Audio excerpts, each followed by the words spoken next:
Don't you understand the world and life? Don't you understand what you have to do? You know what you have to do. Don't sit there and act like you don't. Okay?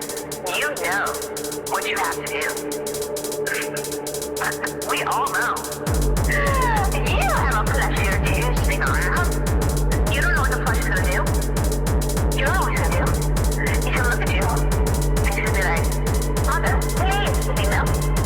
Please, give me milk, please. And you're gonna sit there and look at him and you're gonna be like, but you're gonna get talking to him. God. I want to be sorry.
Your hair changes. I'm so startled. You're a Bondulin. What is my life? Sign me up. Or every child. I won't let me leave Doncaster. Sorry, Mum. You're the fastest asshole in the West. Have you won wigs? By the time they want to see my ass, I'll be miles away. When will you wear wigs? Oh, good Lord. I'm covered in piss.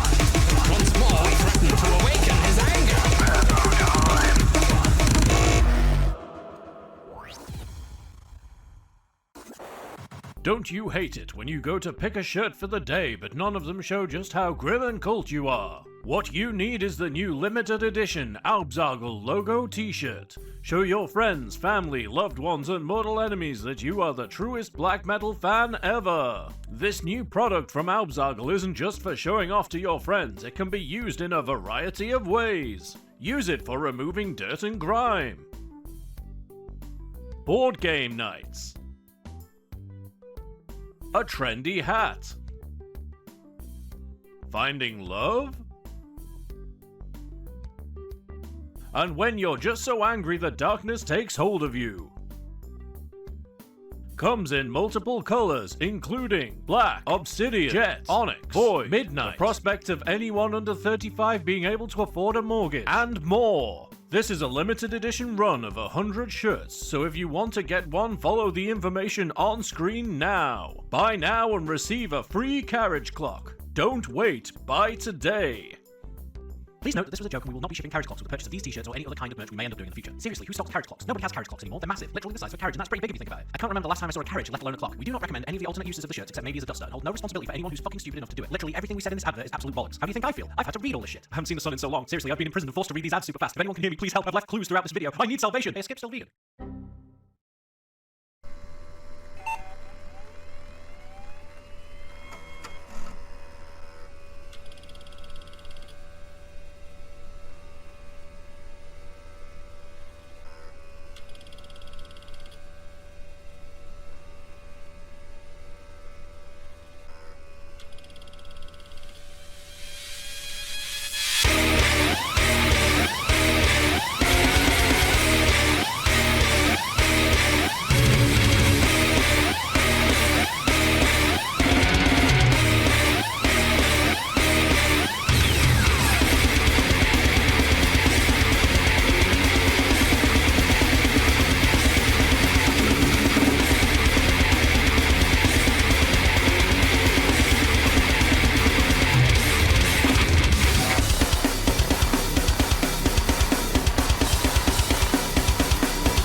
Hi. Hi. It is me, Vex Cyberpunk Antifa Lesbian. I am here doing a stream because I am. I actually managed to stream on Tuesday for once. So yeah, let me sort out some background music actually while we're talking, because we're going to be doing a bit of chat bullshit to tell you all sorts of stuff that I've been doing before we go into actual train TISM shit. Right? Hold on. Ah, my limbs. Let us find background music. Where the fuck is it? Oosh.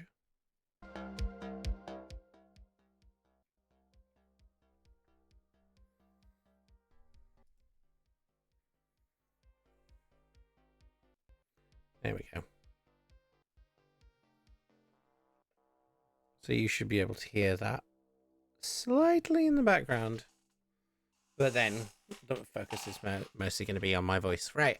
Okay, so the shit that I've been doing up until now, like I've been streaming a bit less because I started doing a whole bunch of work doing parcel delivery shit for every, just to try and make some money in the meantime while trying to like apply for different jobs and shit, because bitch still has no full-time employment.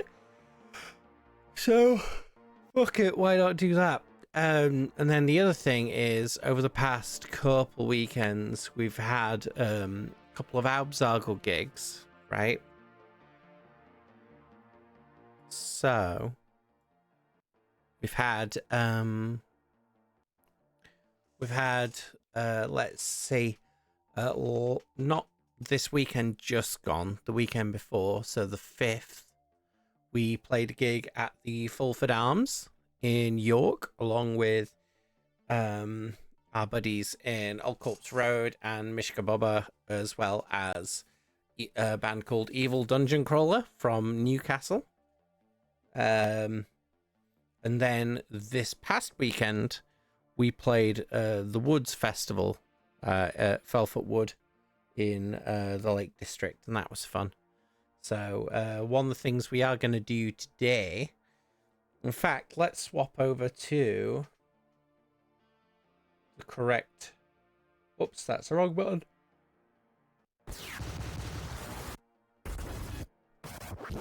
So I do have a whole bunch of like random videos and stuff of what we were doing that I got, like so you can kind of see bits and pieces of. So this first bit, let me just I'm just checking that you can actually see this when I play it.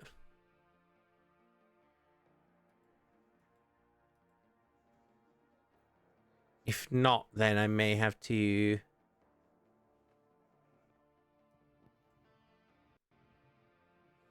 It's being... Yeah, no, apparently.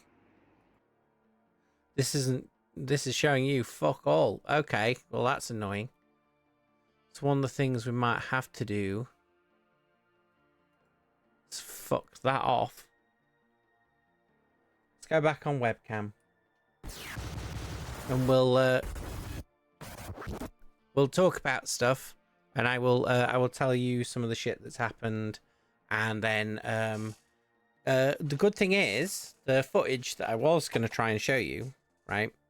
I'm currently working on like a documentary type big video thing, right? That's going to cover, it's going to cover a lot of like the shit that happened the past couple of weeks in like a multi-part, like it's going to be one big documentary, but then it's going to be split into like chapter 1, like it's Luke's birthday, because the show that we did at Fulford Arms was for Okay, I can't stop yawning. Like, I've not been I've been absolutely fine until I started talking, and then yeah. So the first gig that we did, the Fulford Arms one, was on Luke's birthday. So we did a bunch of we played that for Luke's birthday. Got some footage. The guys, we got like 3 different camera angles of most of the set. So, oh my god! In the little documentary, there were a couple of things that sound wise were a bit shit. Like, I know that for the first song, Voices, I'd managed to knock my my highest string on my bass nearly half a step out of tune. So it's completely fucked sound wise. We do have all the stems for the gig. So what we might do is do like they do with live albums and do touch-ups and stuff on certain bits. So I can play that through live again just with a a string that isn't fucking out of tune, and Obsolescence, I'd have to replay that because I managed to knock my pedal onto the wrong audio setting. So we'll be able to fix that. Plus we'll be able to put in the actual sample pad and shit, because on the night it wasn't fucking working. So Zan was playing it, but no sound was coming through. So we'll be able to correct that too. So in the documentary, like, film thing, what I'm doing is getting a few of the songs that were actually good, and like putting those in. So Dysphoria was good. Dysphoria isn't good. The song was all right. The footage, and then from there cutting to us playing going into Tourette's, into Justice, into End. The main one I wanted to get in there was End, because for End of All Things, Luke actually came on stage to join us, because Luke he's playing guitar for Mishka Bobba at the minute, but he used to be our bassist. So it was like, you know what, fuck it, it's your birthday, come and join us for your favorite song, which turns out to be End of All Things, which is the end of the set. So he came and played that with us, so I got to just sing for once. So he joined us for that. That was fun. And also the other thing I'm doing is I'm starting the documentary with the intro tape that we were supposed to use at the gig, but we didn't get chance because it didn't work. Because again, the keyboards and stuff were playing up. So it's like, right, well, we'll do whatever. We'll figure out a different way of doing it. So I was like, well, seeing as I've made it, I will put it in the documentary thing instead. So we did that. Like, we were the opening act, so we did that, and then it was Evil Dungeon Crawler, who sorry, while we're talking, I'm starting up Train Sim World 6 for us to play. Let me just, the other thing I need to do is check the volume mixer just to make sure that Train Sim World 6 is going to the correct. It is not. Game. There we go. Oh, I bugged out a minute. What?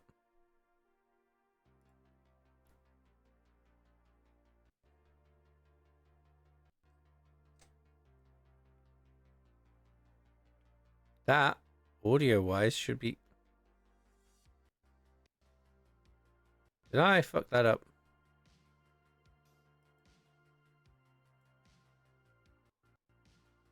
That's weird. Why can...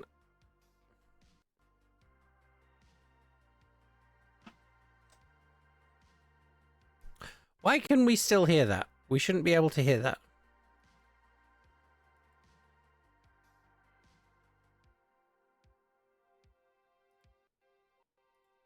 Sorry, I'm just trying to fix this.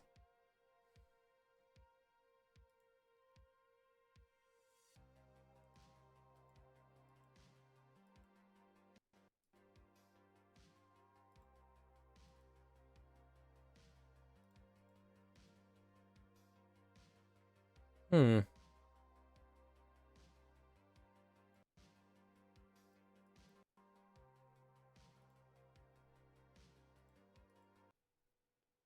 Oh no. I'm being an idiot. It was the fucking... It was the YouTube I could fucking hear because I'm a dipshit. Right, okay. I thought that was the music from the game. Whoops.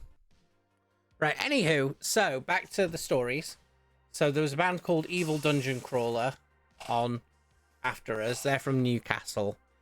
They fall under the category the same as when we've played with Deathstrip and Doppelganger, where they fall under the category of little baby children, because they are all like, the oldest one of them looked like maybe they just turned 21 or something. They were very, like, I mean, not as baby children as Doppelganger and Deathstrip, because they're all in their fucking teens, but Evil Dungeon Crawler, I did see someone refer to them as the TikTok band because they got popular on TikTok. So from what I heard, they were okay, but it was I mean, they're the kind of stuff that if I heard them when I was the age that they currently are, I probably would have been way more into it than I am now.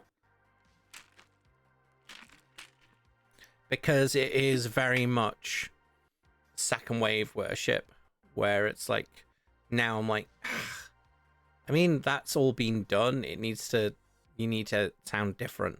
And then obviously our buddies in Mishka Boba played, and Old Corpse Road were on, and they were all fucking brilliant. So that was a good gig. I will say, like, you could tell the Evil Dungeon Crawler guys,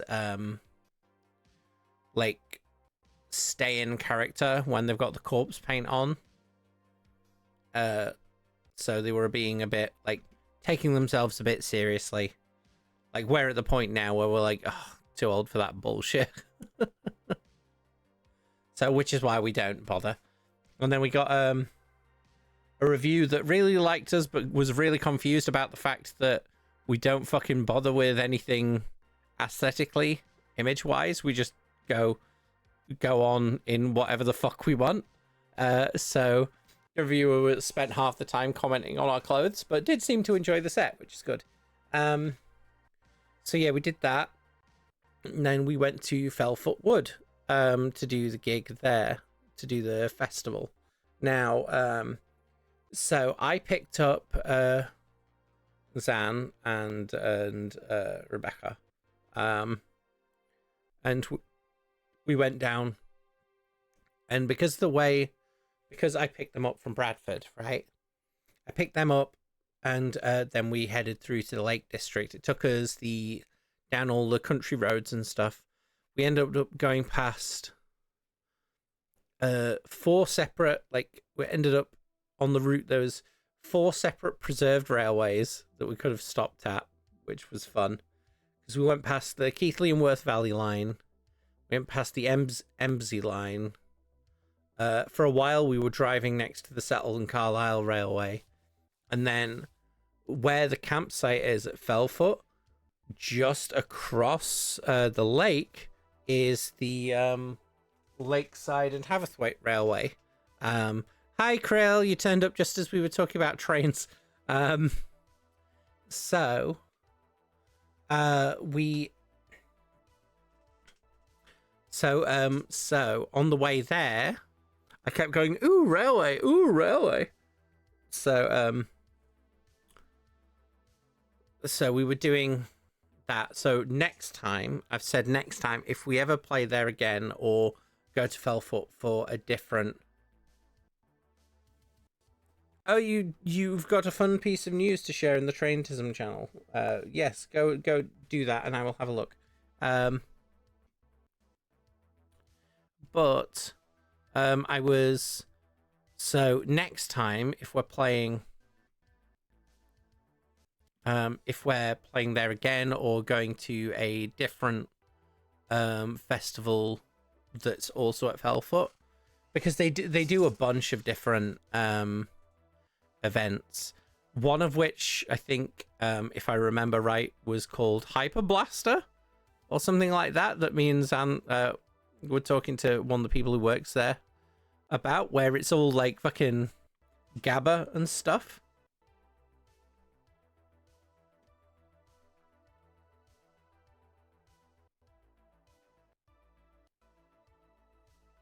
What is that?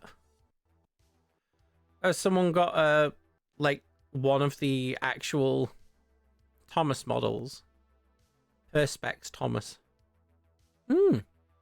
Cool. But yeah, so next time if we go there, it's the original Thomas model. I thought so. That's cool. But yeah, next time from the pilot till like season 3. Ooh. That's cool that that one of the Thomas fans has that now, rather than it like disappearing into the ether. But yeah, so next time I've said that my plan is, what I'm gonna do is make it so I can stop at all the different steam railways on the way and like make a big journey out of it. So but we ended up going up. We camped in the forest. Me and Zan and Rebecca were there, and we ended up camping with the old Corpse Road lot. So we camped there, and then because Jamie and stuff were working until like 5 o'clock in the evening, they couldn't come till later anyway. So so they missed seeing Mishka Bobber again, but me and Zan saw them. So I got some footage of them playing, and we were documenting all the stuff, like all the forest and shit. And so, but then the other guys came later on, set up their tents and stuff. Jamie had like a tiny tent next to my fucking massive one. And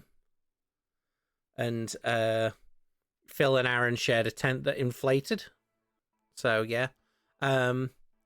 We also, like, we ended up like actually like having like relaxing a bit in the evening. So we were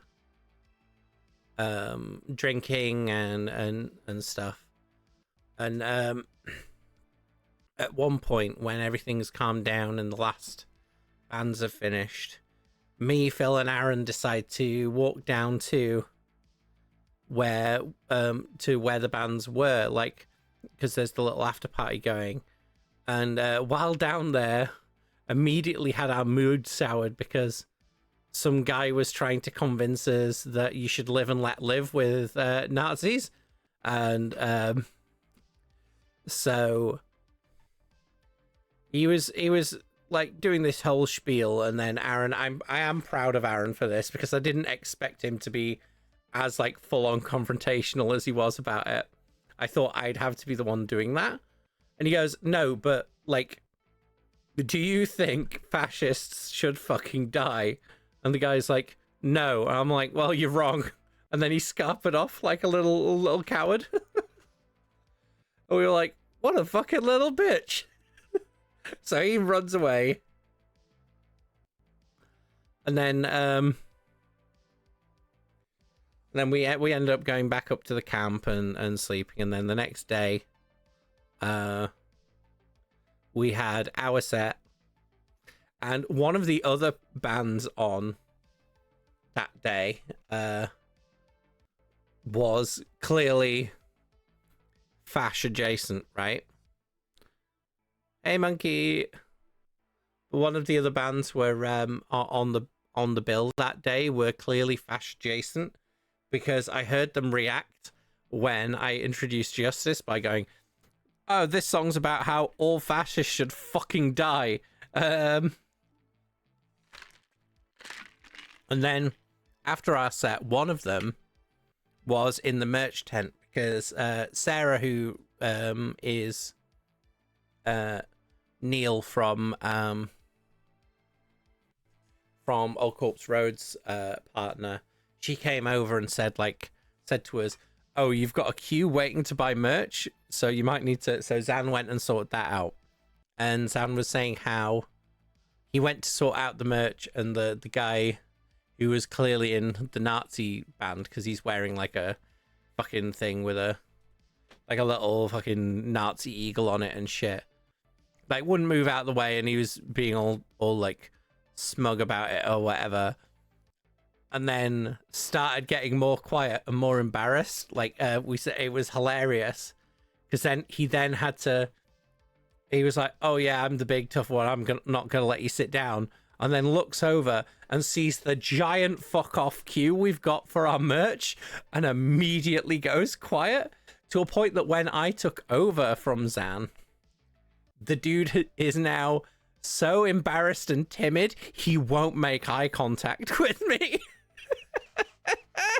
So because he just listened to a queue of about 18 people all come up to us and be like, "Oh yeah, fucking enjoyed your set, fascists should die."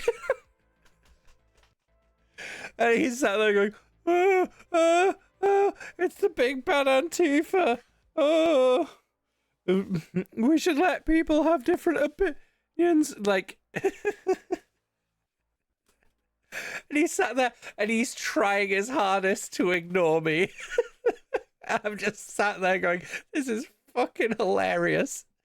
And like the rest of the gig, the rest of the day, we're like fucking giggling because like whenever they see us, they're like being a bit shifty, like trying not to make contact. Yep, accurate. Yeah, the absolute fucking cowards.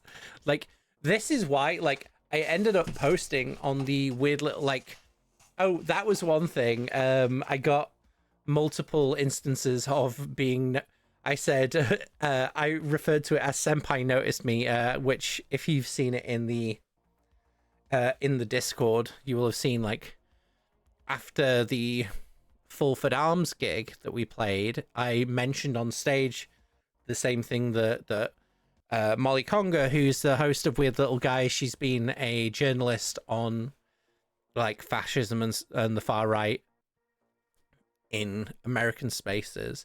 Like, I mentioned the same thing she did about Elon Musk, like basically referencing neo-Nazi shit in order to incite race wars. I mentioned that on stage, which that clip is also going to be in the film. And when I posted about it on Blue Sky, she was like, "Hell yeah!" So like after this thing, I ended up posting in the Weird Little Guys subreddit, going, "So I've seen in person now, like." Most of the times I've only seen Nazis in the periphery, and this, like, over the course of this weekend, like, at a black metal festival, you expect to find a bunch of these fucking fascist losers, and it just shows how much of a fucking loser they all are.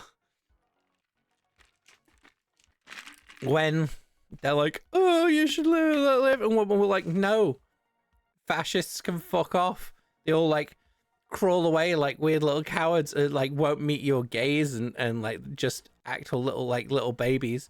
And our guitarist Phil said he went to the he went to go for a piss, and when he was coming out, he heard the drummer of the Nazi band. I'm gonna name them God King. He heard the drummer of God King, the Nazi band, like complaining about how you're not allowed to have an opinion. He was basically doing the Stuart Lee. These days, if you say you're English, you'll be sent. They'll put you in jail thing. but like being completely serious, the absolute fucking loser. And then the thing that fucking confused me afterwards was when I was looking it up. Was that one of them, the vocalist of this band, used to be in Karnstein, who's a fellow like trans-fronted anti-fascist band. And I was like, wait, that doesn't sound right. So I messaged them because I sort of know them. And like, so yeah, I was looking up, like, we had a dealing with this Nazi band, and one of them used to be in, like, I wanted to double check whether they knew about the thing or like whether they've had a change of heart or something like that. And Rhea from Karnstein was like, oh no, yeah, no, she's a massive fucking loser racist now. She so it turns out she was always a racist. She was just hiding it before. And then when COVID happened, she started being lazy about it, so we fucking booted her out. I'm like, all right, fair enough. So but I was like, well, it's a good thing. You'll be happy to know that we fucking embarrassed the shit out of them. The fucking losers. I also made sure that because one of the things that we're going to do in the document for the whole documentary film thing, I'm going to show the visuals and have like music and stuff like that.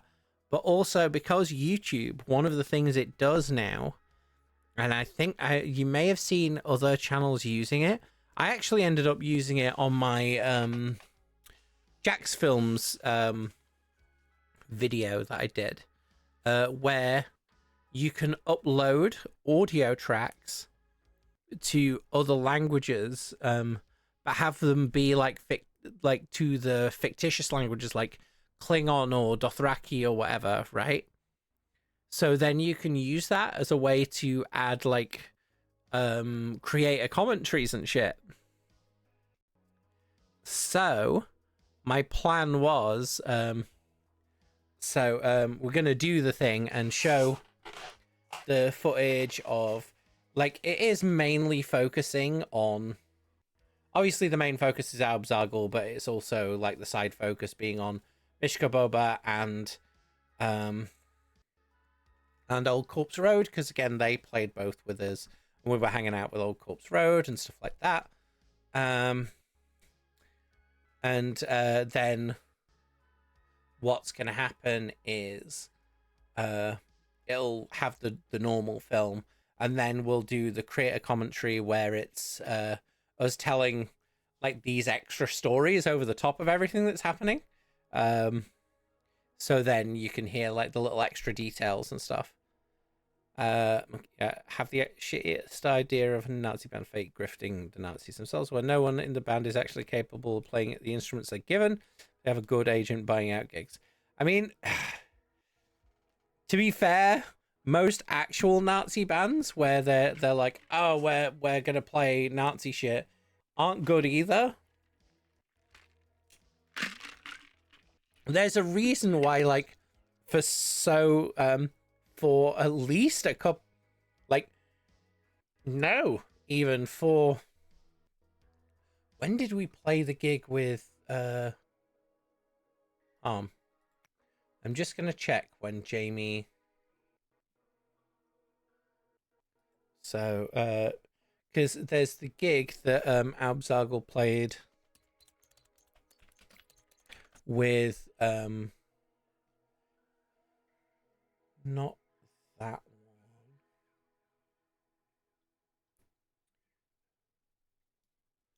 Boom Leads.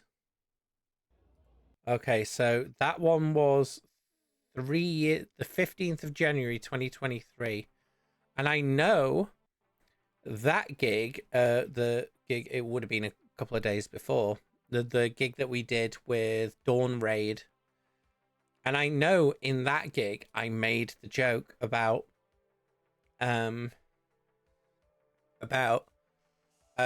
metal half the time being a bunch of nerds being like, we're evil, and then reciting, at the time I said Tory policy over shit riffs. Now it's more reform / conservative policy over shit riffs.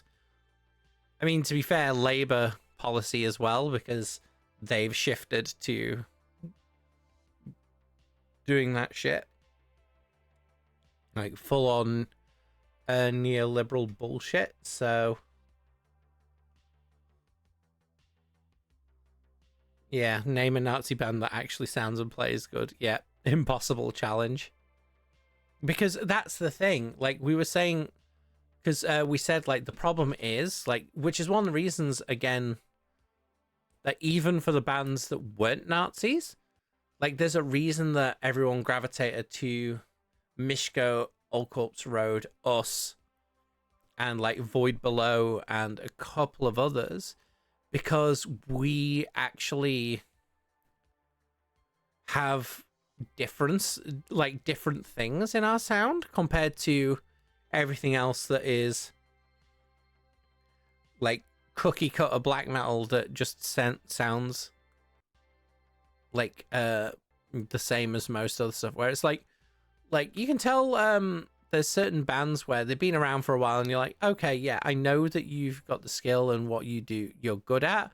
The problem is you sound like every other band doing this. And like I'm at a point now where I'm like, fucking... At that point, it's like, well, the whole... I've always said that black metal was about rebellion, and if you're all going like, oh, we're the truest, most big rebels in black metal, and then being like, but we're gonna be rebels by doing exactly the same as all these other people and playing the same riffs and singing about the same things. It's like, that's not rebelling. It's like, I mean, it's not as bad as being like, oh, we're true rebellious black metal, and then citing the most popular conservative policies that you can think of. It's not as bad as that. But every fucking black metal band has sung about, like, Satan and all this shit. Like, this is one of the reasons why, like, one of the future AUBZ songs, I've written it specifically so it's very, like, it sounds, like, the lyrics sound esoteric and, like, having this, like, occult kind of feel to it. But then when anyone's like, oh, what was this song about? It's like, it's about fucking Bionicle. Like, you want some black metal about Lego? I've got you. About as rebellious as Tom McDonald is a real deep rapper. Yeah, I mean, and then he's a fucking hypocrite because he like all of his raps are about how America's going bad, and he's fucking Canadian. Like, absolute fucking pick me bullshit. Fucking loser. But yeah, so we're working on I'm putting together the video of all this. So once it's all put together and stuff, we'll watch it together on here. I've got for the Fulford Arms bit. I think you did in DMs where it was like turned out he was related to, I can't fucking remember off the top of my head now. Let me go and find it.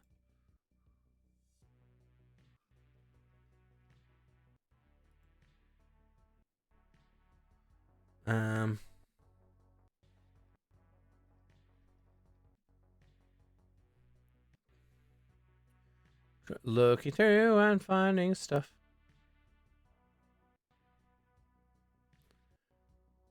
Oh yeah, where it turned out like he did have.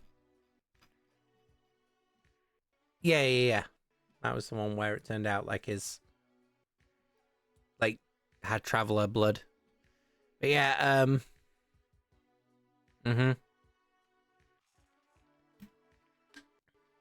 one of them.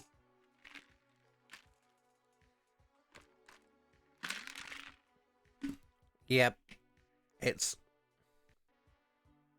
always you always find it though that a lot of the people that want to be that look at this stuff and want to be like end up falling into like racist or right wing or whatever. Like it's fucking pointless. But yeah, no, so we're gonna make a video about all the AUBZ like the journeys. Like I've got some for the Fulford Arms stuff. I've got a video of one of the Mishko songs to go in there as well, and I'm looking to see if I've got enough to assemble the same for an Old Corpse Road song, and then at Fellfoot I can I'll be showing off the entirety of the AUBZ set, and then like the clips that I got of Mishko and of Old Corpse Road. So it's just a big thing. And then the other thing as well is then all weekend, like while at the camp, we kept hearing like a whoop from the other side of the lake, which was the Lakeside Railway. So the entire weekend, like as I'm sat there at the camp, I can hear steam trains. So on the Sunday when we were like, so Zan's like, oh, can we make a diversion and go up to Hawks Head because I love it at Hawks Head. I'm like, yeah, we can. We'll go to Hawks Head. On the way back, can we stop so I can see the trains? And he's like, yeah. So then we went and saw the trains, and then him and Rebecca ended up going to watch to go into the aquarium to see the otters and stuff, while I rode on the steam train to the other end and looked at the engine sheds and stuff and came back with food, because the cafe over the other side had like these really nice like falafel and hummus sandwiches, so I got those for us, and then we went home. So yeah, so I've got a whole bunch of railway footage to go at the end. So yeah, so that's the plan. Speaking of railways, let's jump over to the game screen again. And what we're going to do is we're going to try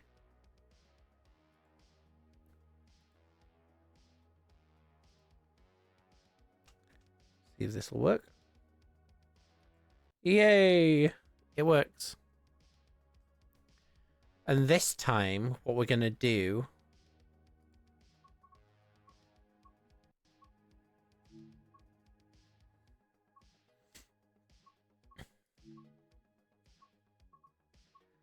so something went ba-ding at me. Right, so the debate was, I know we've done the northern the Transpennine ones, right? I was wondering if whether to do, because we were talking about the American routes when we were doing Truck Sim, whether to do the Cajun Pass.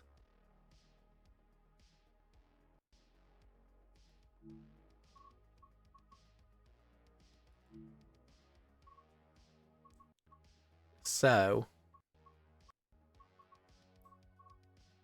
we can have fun and look at that. Let me actually, before I start doing that, let's change the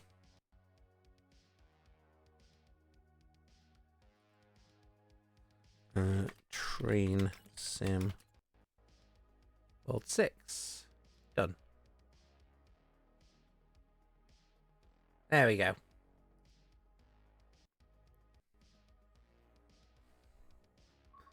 So we're gonna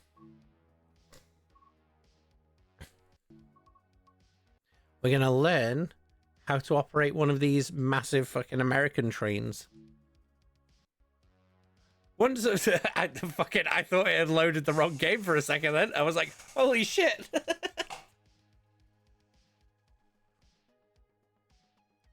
Then the other thing we're gonna do. In this training module, you'll be learning how to drive this ES-44C4 locomotive in BNSF railway livery. Ooh. The ES-44C4 is the fourth generation of the GE Evolution series. It started production in 2009 and continued to be built until 2015. Rated at 4,400 horsepower, these beasts are primarily used for heavy freight and intermodal traffic. These beasts! You're ready to begin? Climb aboard. Let's go get on the train. Oh, we get like 2. What?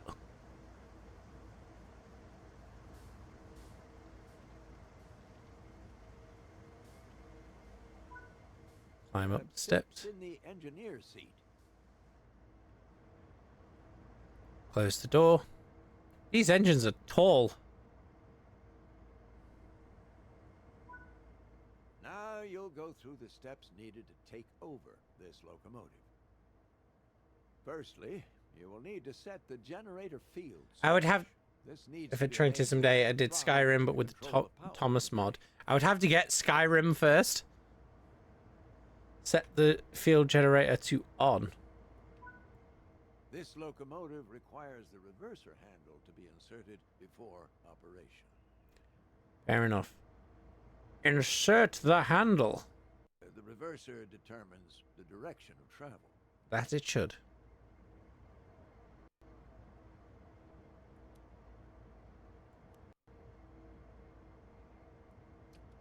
Clink. Switch the front headlights on. Regardless of the time of day or weather, all locomotives must have their headlights on. There.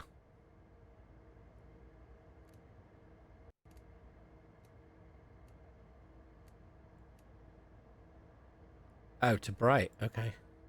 When getting moving, it's worth remembering the following sequence. Independent on, auto off, throttle on, independent off. Okay. Let's go through that slowly and understand why. Okay. First, fully apply the independent brake. Now, this will ensure that regardless of anything else, your train won't move.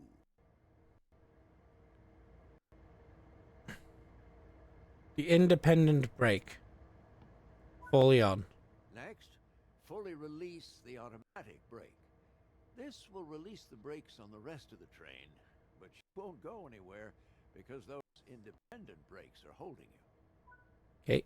Now, apply a small amount of throttle and verify that power is generated. Finally, release the independent brake and you'll start moving. This is a great practice to get used to because it'll help you with 2 key areas. The first is that you verify that the train will take power before you release the brakes. You don't want to find yourself without power and having to hurriedly put the brakes back on. The second is that having power applied as you release the independent brakes ensures that you won't. I have a cat knocking my mouse, so I keep. You may even need to start with more power. And this is something you can practice and get used to as you find yourself out on the railroad.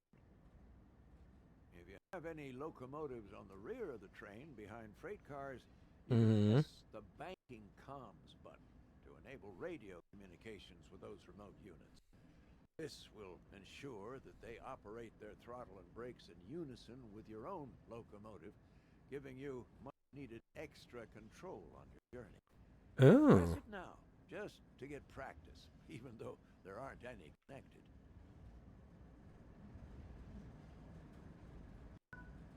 Coasting is a method used to efficiently maintain speed and reduce motor stress and maintenance requirements. Yep. Come to a stop in the indicated position using the independent brake. Independent brakes apply only to the locomotives in the formation and are much faster to apply and release than the automatic brake, which operates on the entire train.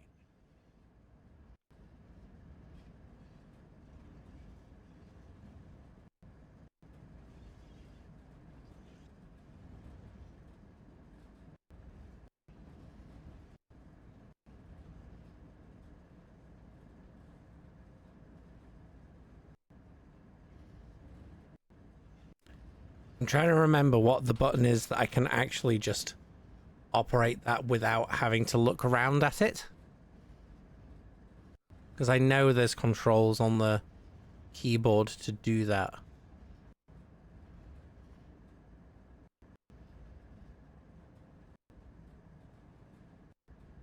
In fact, control guide.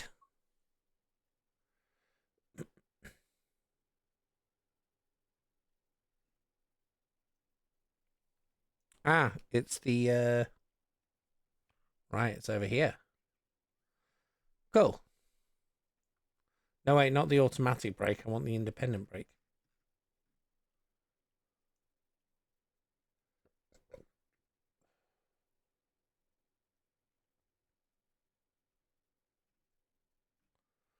Fuck me. Okay.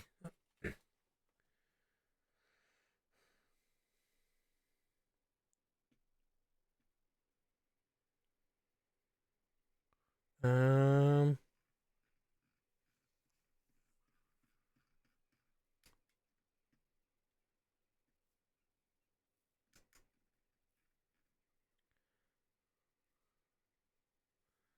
Oh, it's the square brackets. Okay, cool.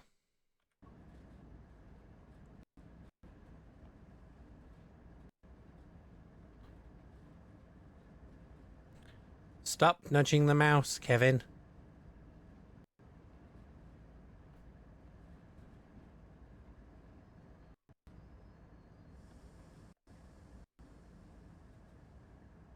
So we're just gonna coast.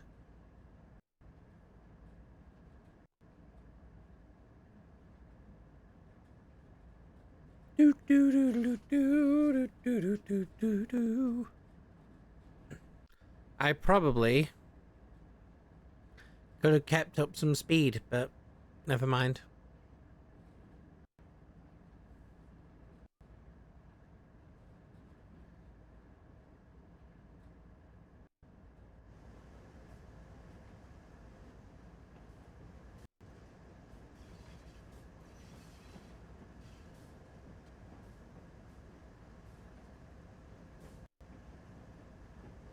We're almost at the point.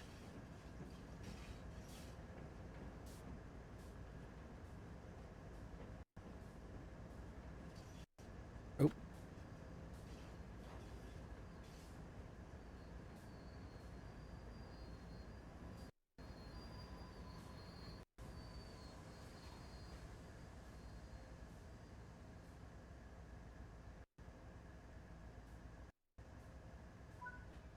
Change direction with a reverser.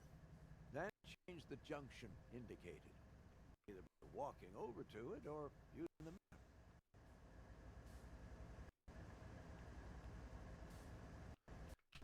Yeah, I was... Is that not... How do I...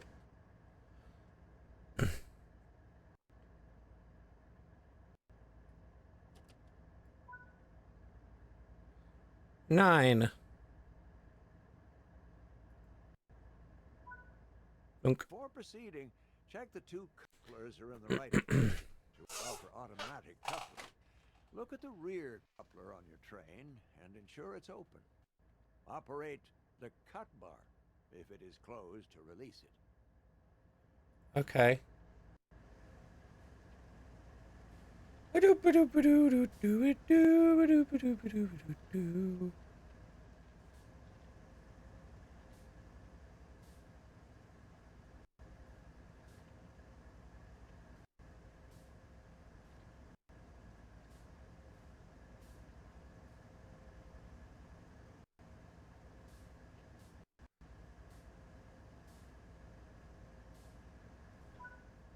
Next, walk over to the freight cars you're going to couple to and check their coupler knuckle is open too. Operate the cut bar here to open the knuckle. A good place. Oh, I'll have to get back to you on good places to eat in the UK. And it all depends on the kind of food that you like.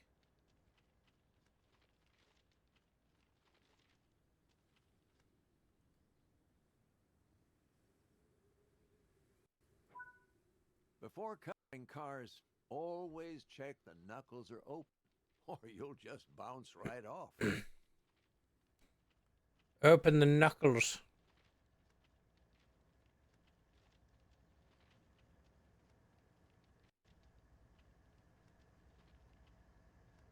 Ow.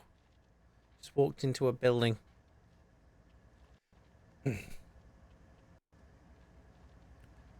Okay. Ooh, a car.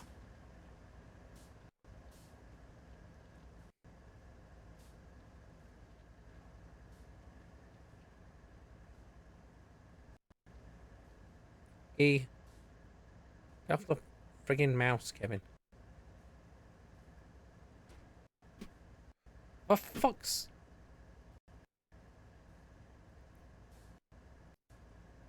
There we go.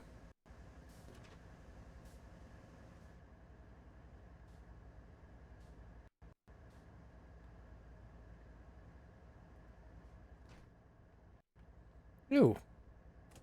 Oh no.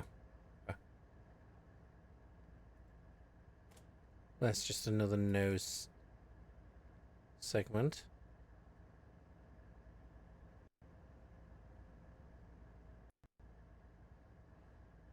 There's so much room in here. Right, so we've got ads in a couple of minutes. The junction is correctly aligned. Yeah, control guide.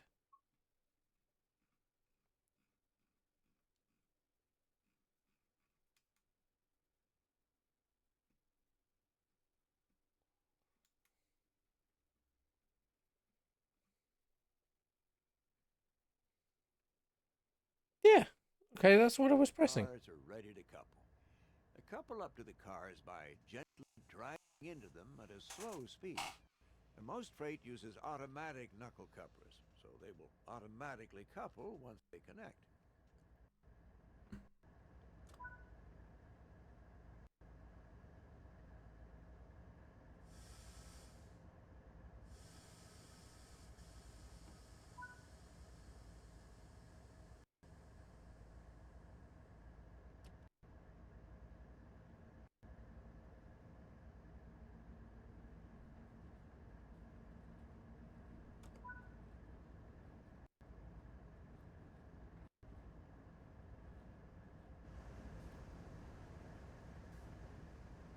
Right, so we're reversing and we're going to couple to the knuckle.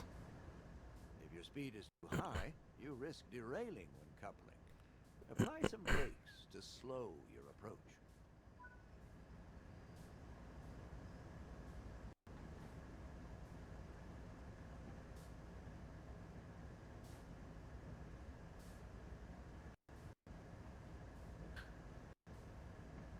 So we're slowly drifting.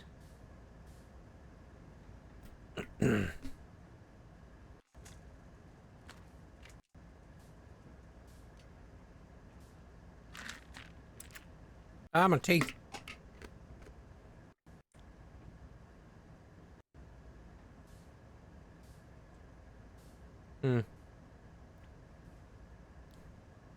I mean, most of the places that I would recommend getting food would be like the vegan places, because they do a lot of, but then a lot of it is non-UK food, so it's all stuff like,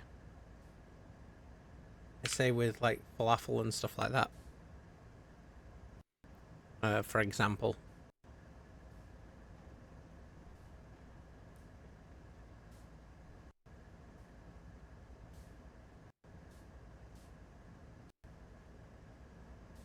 Like Caribbean food or whatever.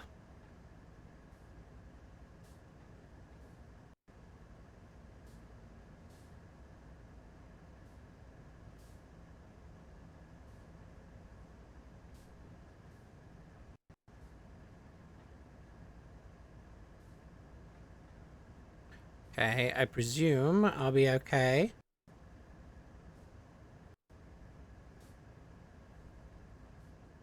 Couple of vehicles.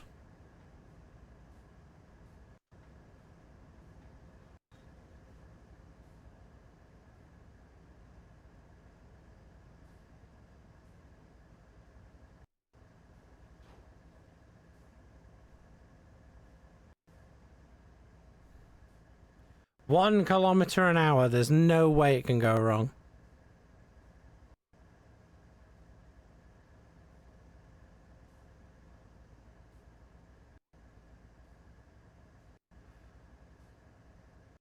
There's no way it's gonna, like, I'm gonna drift to a stop before it hits, right? No. Hey, nice work. There we go. Change direction, reverser, and move the train forward into the indicated siding. Remember Right. to apply a little power before releasing brakes. While it's not strictly necessary in the training center, this is the time to start forming great habits.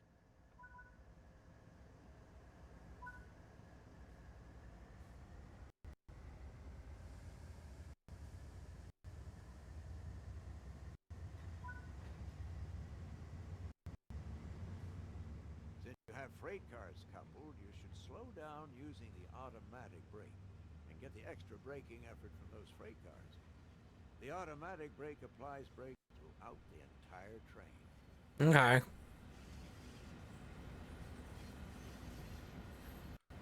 Which buttons are those?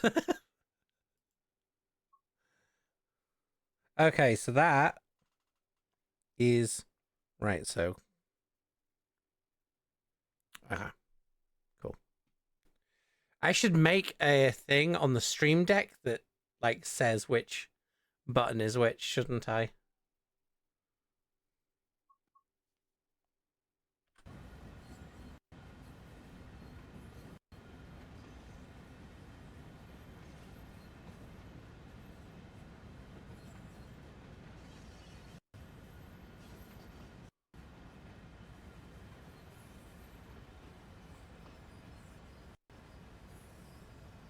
Okay, so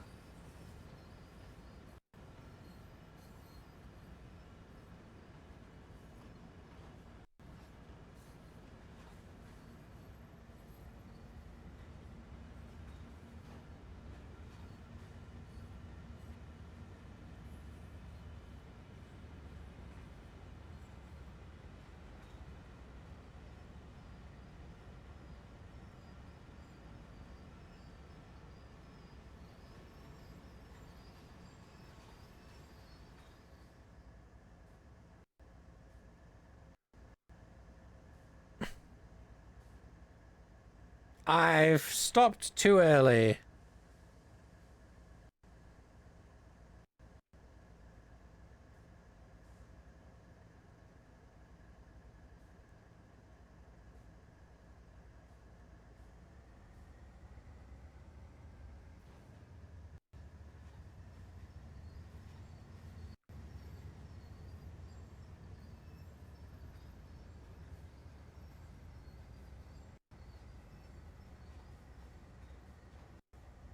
Okay, let me stop. Thank you. Uncouple the cars either by using the external camera or by walking to the cars on foot.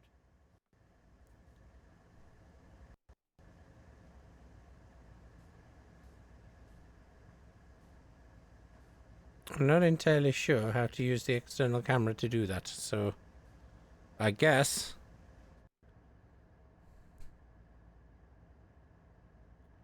we're on foot.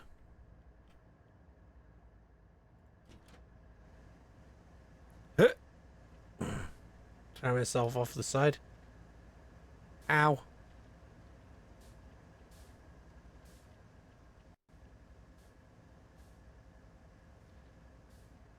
E. No, I want to uncouple, please. That's it for this training module. Oh. Okay.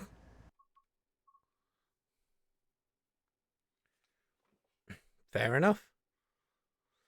Long training breaks introduction. We're doing a lot of learning today. Ooh, the Castle Würzburg.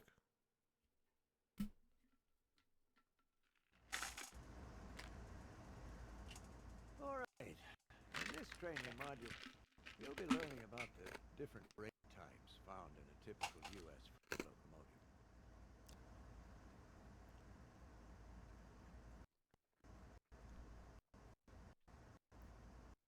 Oh, oh, oh.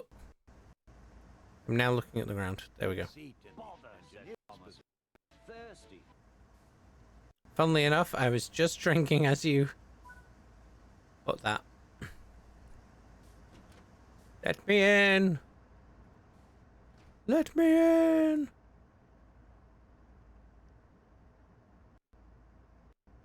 E. Now you'll go through the steps needed to take over this locomotive. Okay. On. Throttle. First forward. Now, this locomotive has 3 types of brakes: Oh. independent, automatic, and dynamic. And the operation of it is counterintuitive until you get the hang of how they work. It says. The independent brake applies brakes on just the locomotives and should be used when running a light loco or performing hill starts. They respond very quickly, but won't be of great use when you've got a long, heavy train behind you. The automatic brake applies brakes on the entire formation and should be used when bringing a consist to stop. Oh, a assisting the consist. dynamic brake on steep descents, Mm-hmm. or otherwise making more substantial speed decreases. Yeah. These brakes are slow to respond, and you can't partially release them. No. So if you want a bit less braking, you have to release them entirely, wait for the system to repressurize, and then you can reapply. The dynamic brake uses the locomotive's traction motors to slow the train down. These can be very effective at controlling your speed on descents, and are mostly effective between around 10 and 30 miles per hour. Either side of that, you're going to need one of the other brake systems. Okay. There are several gauges used to describe what is happening in the brake system of this locomotive. Oh, God. They're common to a wide This is way more complicated than I remembered it being. the brake cylinder, or BC gauge. I think we got used to Thomas Going directly onto the wheels. and forgot this is a simulator. How much braking effort is stopping your train? If it's 0, the train is not applying any brakes. Mm-hmm. The independent brake lever directly controls this. But be aware that this is only supporting the state of the brake cylinder on its own locomotive, and not the rest of the train. Apply the independent brake now full, and notice that the BC gauge rapidly changes. Hmm? The brake pipe, or BP gauge, tells you the amount of pressure on the brake pipe that extends the length of the entire train.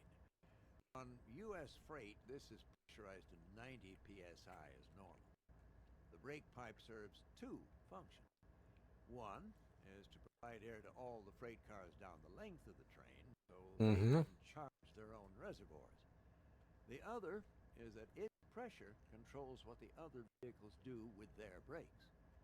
At 90 psi, the brakes on all vehicles will be released.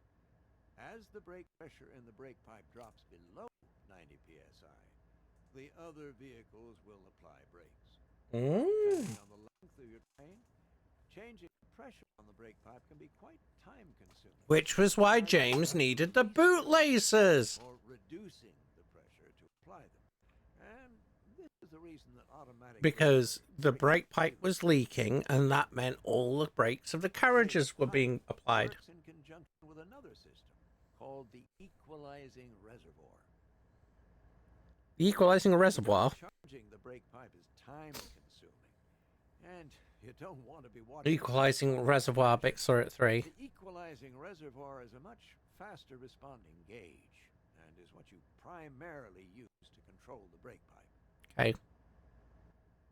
The automatic brake handle controls the equalizing reservoir. Apply the brakes a little lever, it'll cause the equalizing reservoir. Release the automatic brake, and you will see the equalizing reservoir rapidly rise back to 90 psi. Yep. Okay.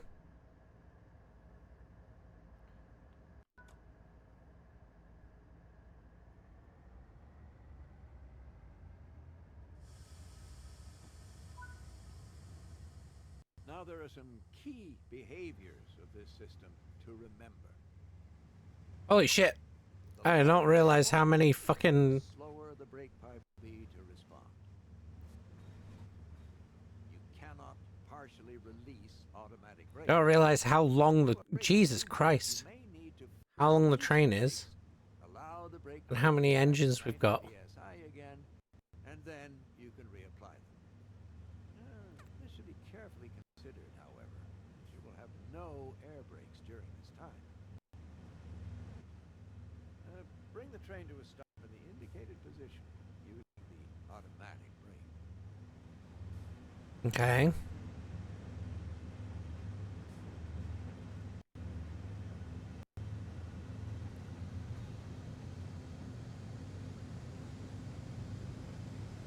Let's speed up.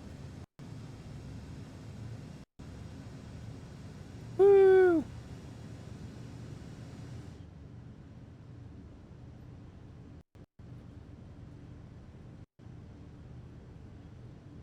And this is what we see on the inside.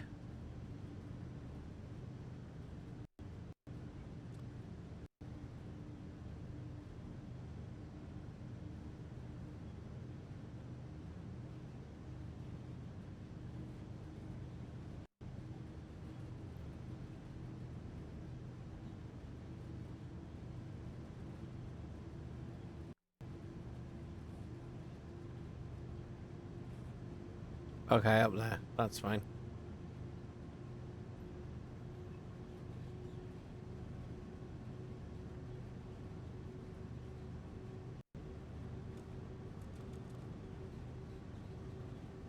Well, now we're just going to coast. Doo-ba-doo-ba-doo-ba-doo.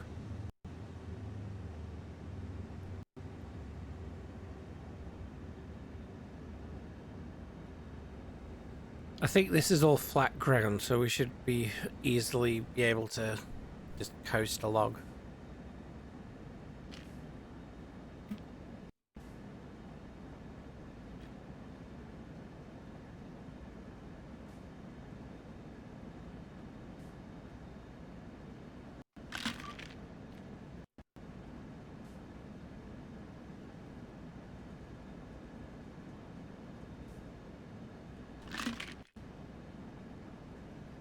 I wonder if it's going to recommend to us when to brake.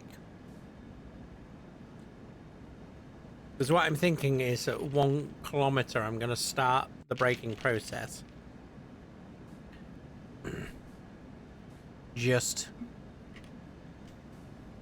to start like bleeding off the speed, you know? Kind of like we did with Gordon.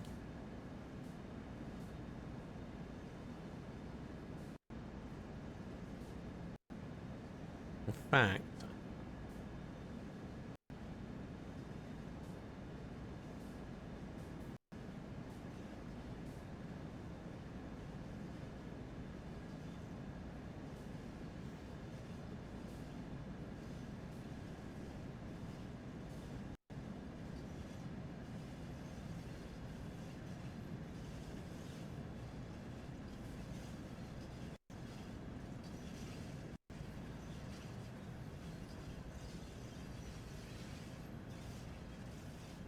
okay, so maybe I didn't need to apply it so soon.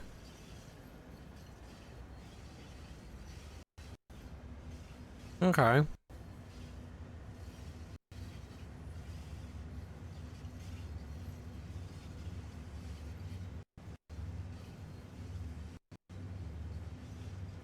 I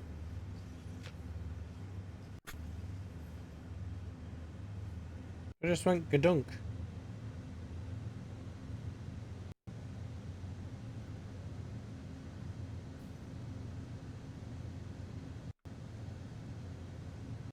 So we're gonna idle. We're gonna coast.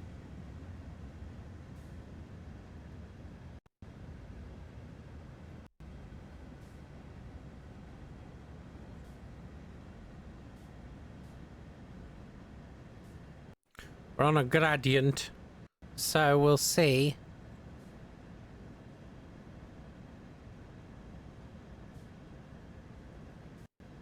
Huh.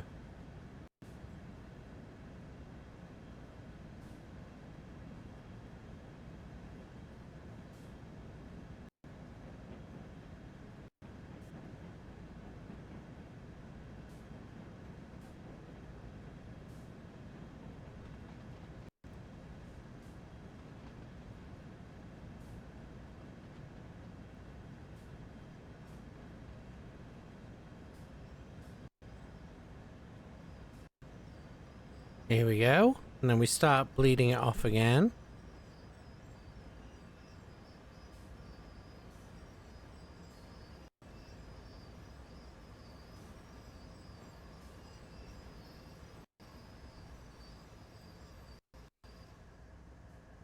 Whoops.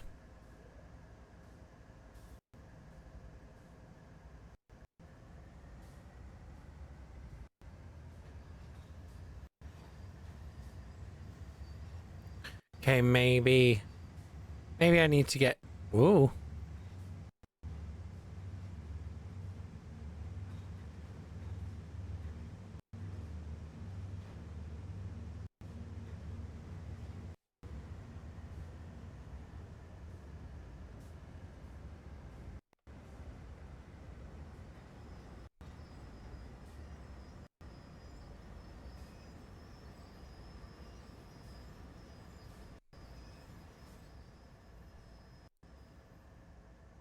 There we go. Well, that concludes this training module. It's covered a lot of theory, but understanding the way these brakes work will help you understand why your train reacts the way it does. These freight trains are nothing like modern passenger trains with fast-acting and fully controllable brakes. Equally, they must manage massive, long, and heavy trains on steep gradients. An entirely different kind of challenge. Run this module again in the training center and repeat it any time you need a refresher. Okay. And now we get to go from El Paso to San Diego.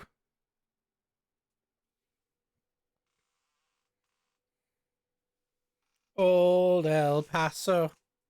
Old El Paso. Okay. From Barstow to Victorville. Okay.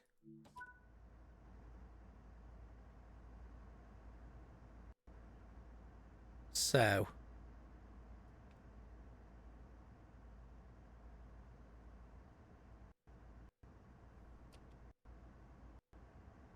Okay. This is forward.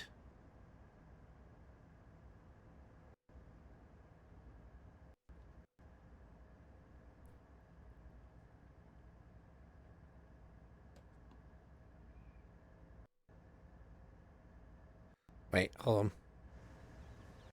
So have we got all the freight already? We have. Jesus fucking hell. Okay, and there's nothing but desert in every single fucking direction. Okay. So.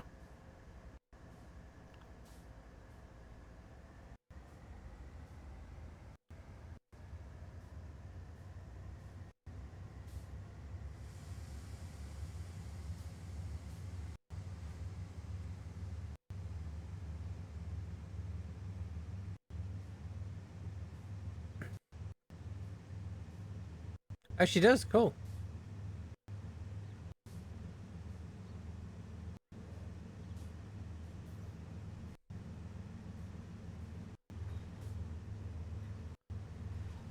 Wait, are we in Texas? I thought... I thought we were on the line that's, like, California. Why the fuck are we in Texas, then?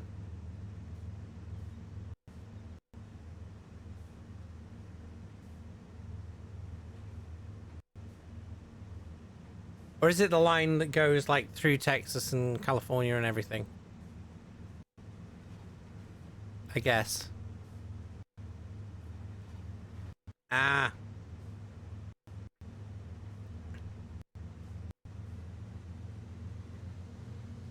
I presume we're allowed. Yeah, that signal looks like it is green for me. It's the line that goes... This is the line that goes from Texas to California. Yeah, no. Okay, that makes sense.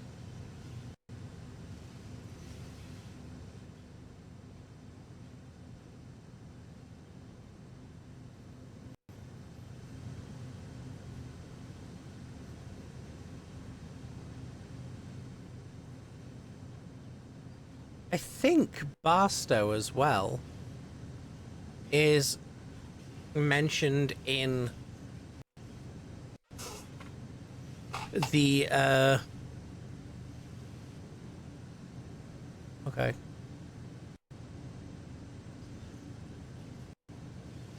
I think Barstow as well is mentioned in some of the cyberpunk stuff because of that, obviously Night City being in California.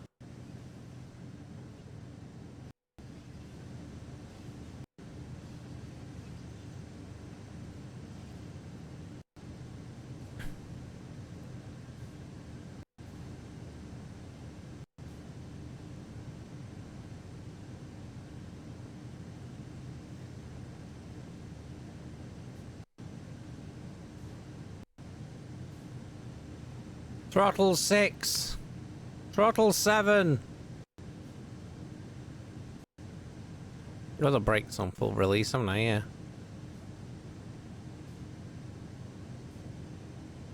Wrong button.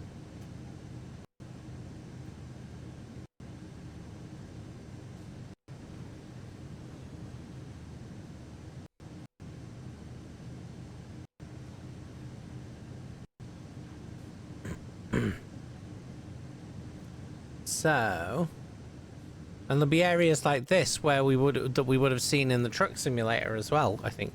Well, we didn't play in Texas. We played in Nevada because specifically I was like, oh, you know what? I'm going to go to Las Vegas and go near Area 51.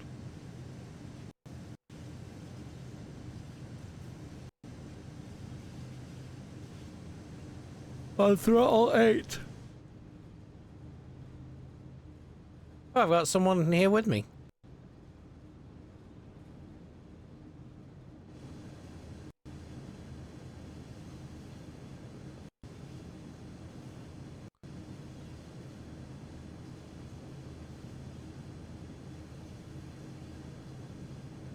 So we're just gonna keep going. We got a green signal, so we're all good. The one thing I don't get about American Railways is why everything's so fucking tall.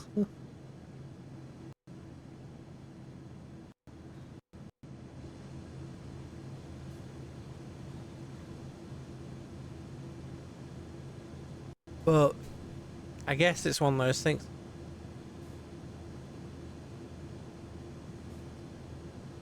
Huh.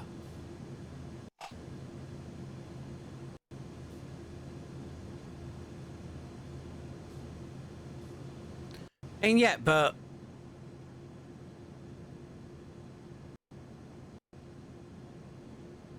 I mean, look at how tall the fucking things are stacked. Is it purely just a we get more freight moved this way type thing? I also just realized that I think your up and down lines are the opposite side to ours, kind of like the roads. Because I'm pretty sure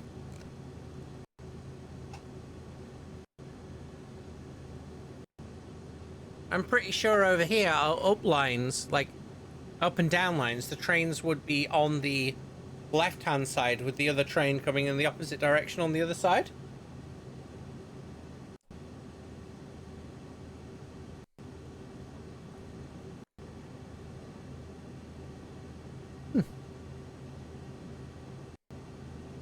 Yeah, back in the day. I mean, look at these fucking things now.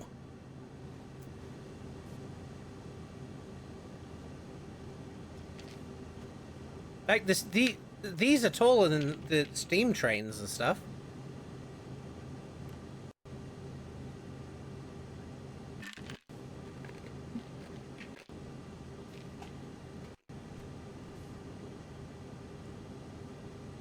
No, but it's not the rail line itself. It's the I'm talking specifically about. I mean, the locomotives. I can imagine it being tall because it's tall because of like the power needed and like the size of the engines, right? But I'm specifically talking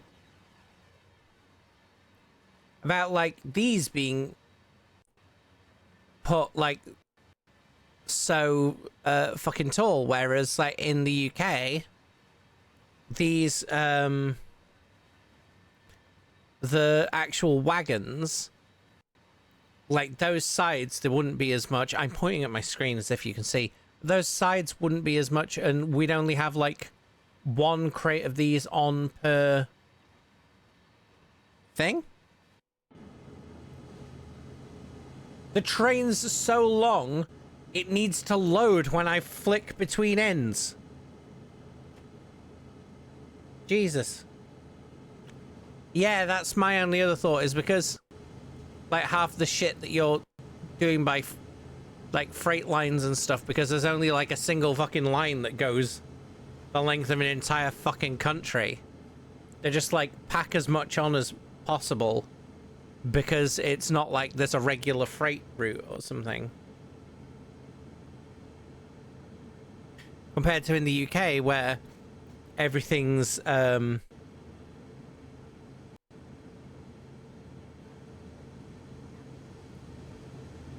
compared to in the UK where everything's a lot closer together and the railway is a lot more dense.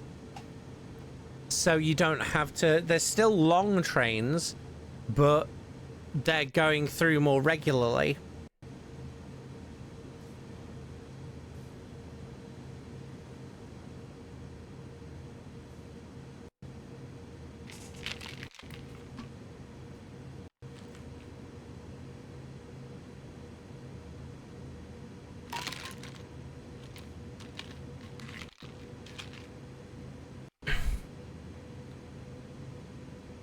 Monkey, I know that this is gonna be a fucking stupid question, and like I'm asking it as someone who also gets annoyed at these jokes for like one reason, but does that mean like because of also being native, right, that you have two separate reasons to be annoyed at those dickheads that are like, I identify as an attack helicopter, meh.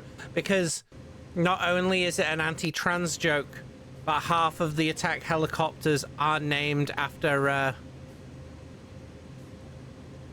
oh, I'm going too fast.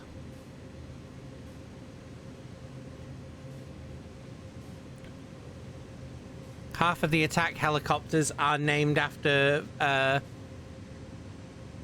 like native yeah, exactly.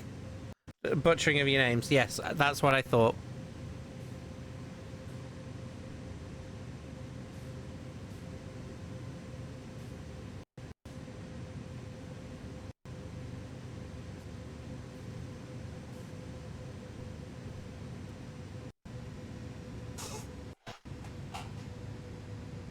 Yeah.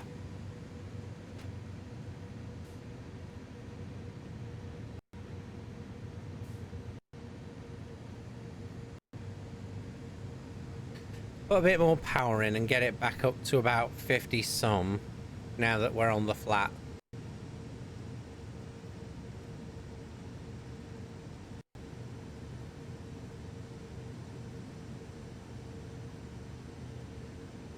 Wrong way. There we go. Toodly toodly toot toot.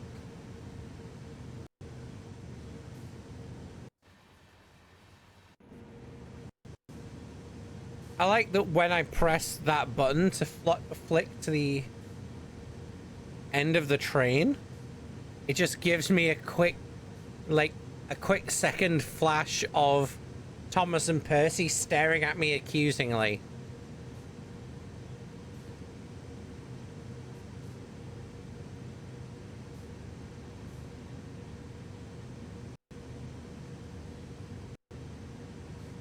So let's go to the end of the train.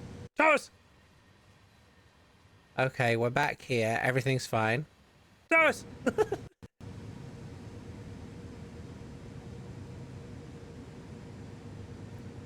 Noodles!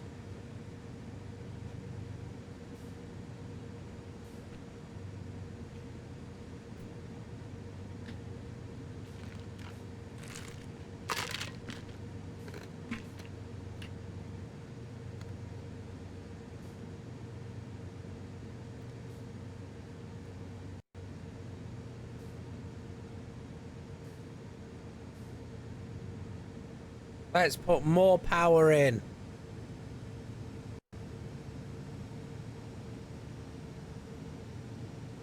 How far have I got to go? Jesus. So I'm there.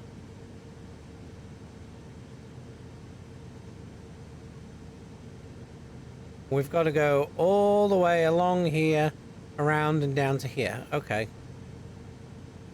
A very long... What the fuck is all this shit? Bunch of, like, spaghetti-o. Bolognese! Hmm. Bolognese descent.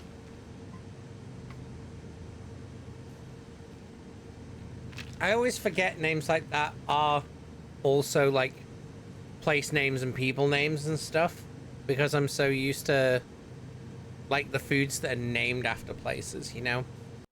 Because I'm fucking stupid. And hungry all the fucking time.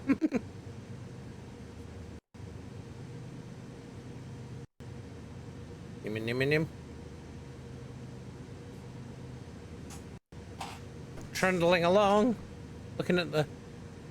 I tell you what's a good thing, that we don't have to watch out for fields of corn boys, like jumping in the fucking lines.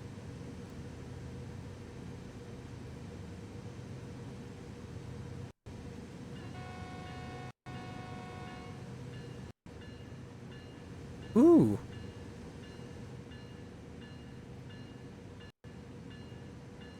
Why is it dinging still? Stop dinging! Does it just ding for a while?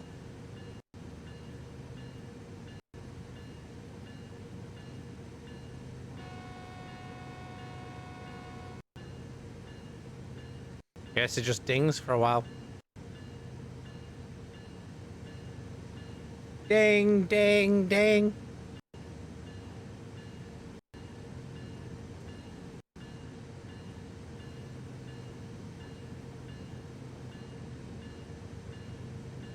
Coming up to another signal that is green for us. Hooray! Green! Are you okay? I thought you had a ponytail earlier. Am I misremembering?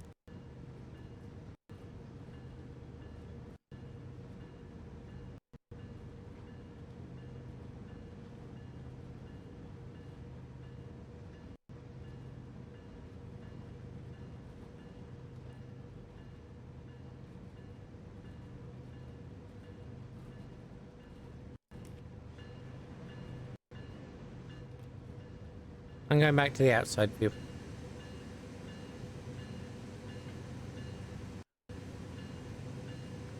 A bunch of caravans and stuff.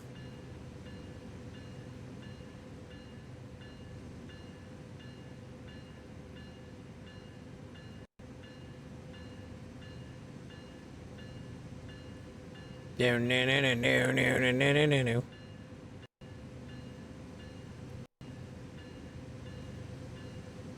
Just realized, like, I need to be more aware of the speed.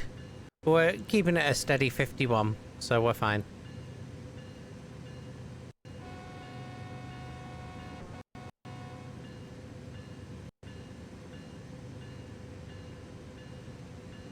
I guess the bell's just a constant thing now.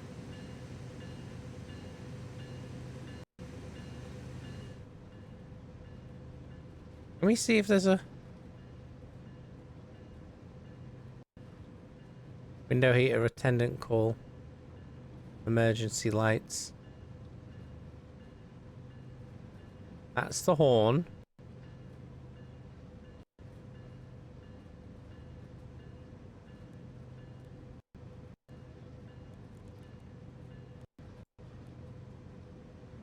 There we go. So apparently pressing the horn also activates the bell. But I've got to go back into the cab and switch the horn off manually. Fair enough, I guess. Tractors.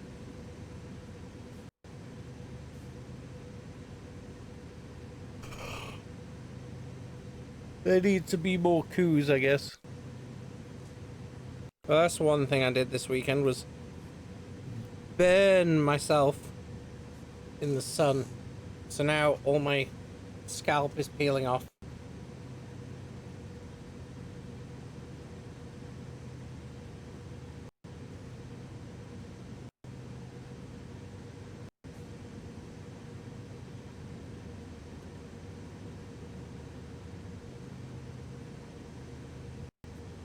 I really don't get on in the sun. I'm hoping weather-wise it's going to be a bit cooler the rest of this week.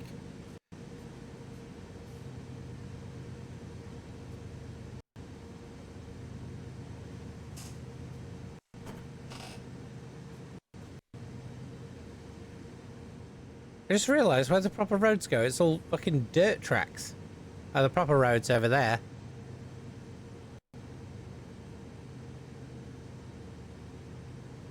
Yeah, it was like fucking roasting.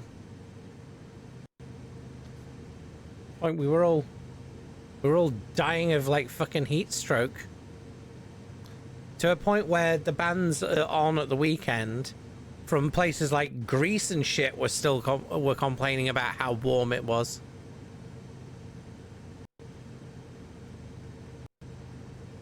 It's because it's a different kind of heat in the UK. Like it's very...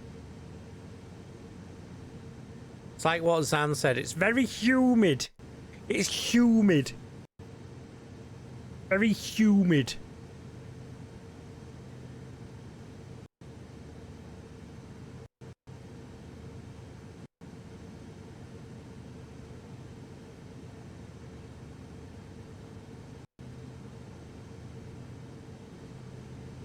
So we're all just sat there fucking dying.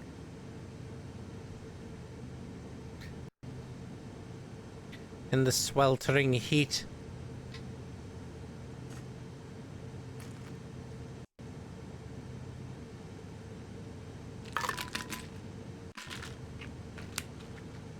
That's why even though it's cooled down a bit, I'm still drinking most of my like water and stuff with like ice in it.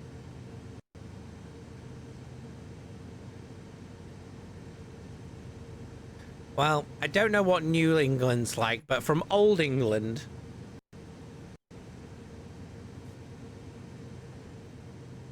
oh, a water tower. And it's green!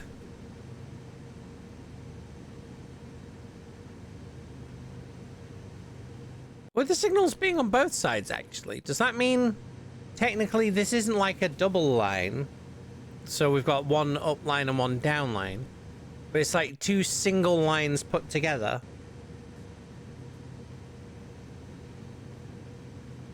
I wonder.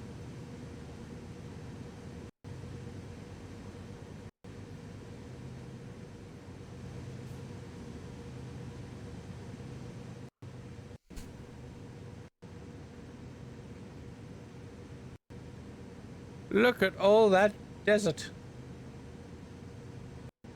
Yeah, don't worry, Krill. That's fine.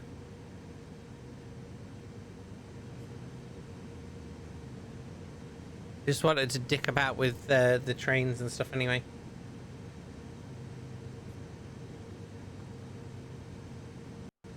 I'm gonna stream again tomorrow.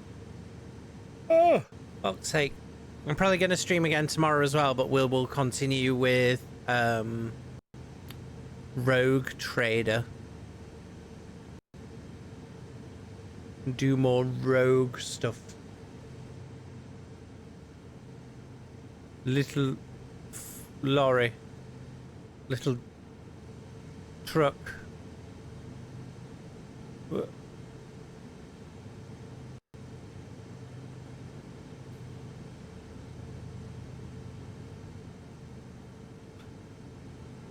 Part of me was like, I wonder if I can get out of the engine seat and then like walk out the front of the engine while it's moving.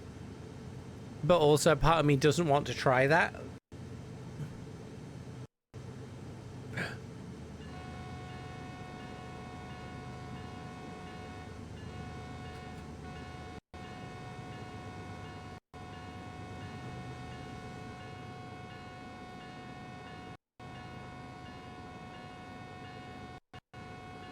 That guy was not slowing down, Jesus.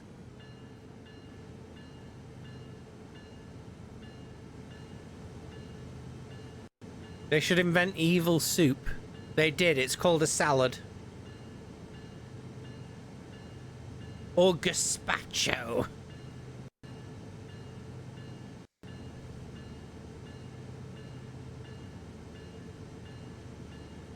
Gazpacho the incandescent.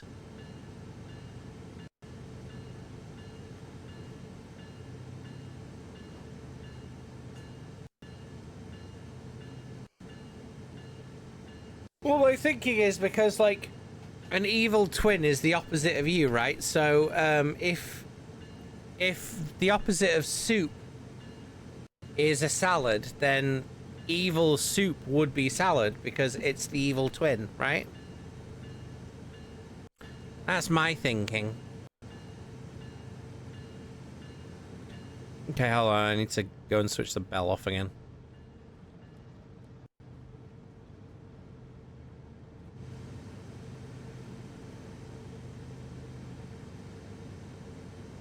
So, it's like how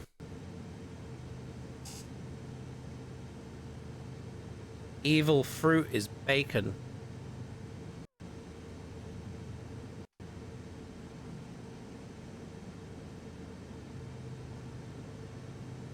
And bacon itself's a fucking psyop.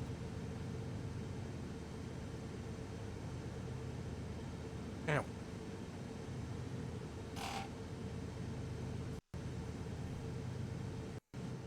Like, I've talked about this on stream before, haven't I? About bacon being a psyop. Like, the only reason that bacon's so popular and stuff in popular culture and stuff, it all goes back to Edward Bernays and his fucking bullshit where he was helping farmers market like the shit meat from the pigs into part of it, like using his fucking the shit that he learned from his uncle Sigmund Freud.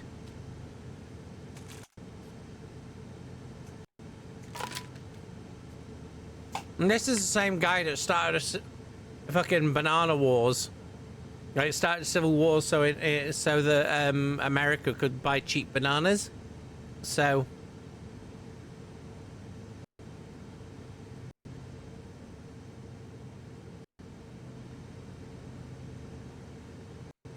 like, and that's the reason why bacon, like, this fucking, yeah, no worries. And this is why bacon became such a big, like, became such a thing, and then became a big thing in internet culture, because everyone was like, ooh, epic bacon, blah blah blah blah blah.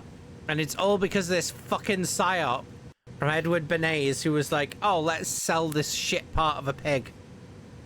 And then, even then, like, American bacon is fucking shit compared to English bacon, because you don't... The shit that they sell you as bacon in America doesn't have halfway anywhere near as much meat on it. You're like, oh, I love bacon because it's all meaty and nice, and it's like, fucking half of it's like crinkly fat. You, like, what are you talking about? Like, the actual bacon that's mostly meat, you don't even, like, I don't see you fucking eating. It's bizarre. Bacon's fucking overrated anyway. Ooh, another car.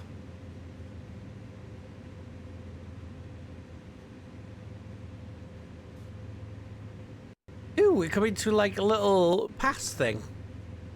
There's like a siding.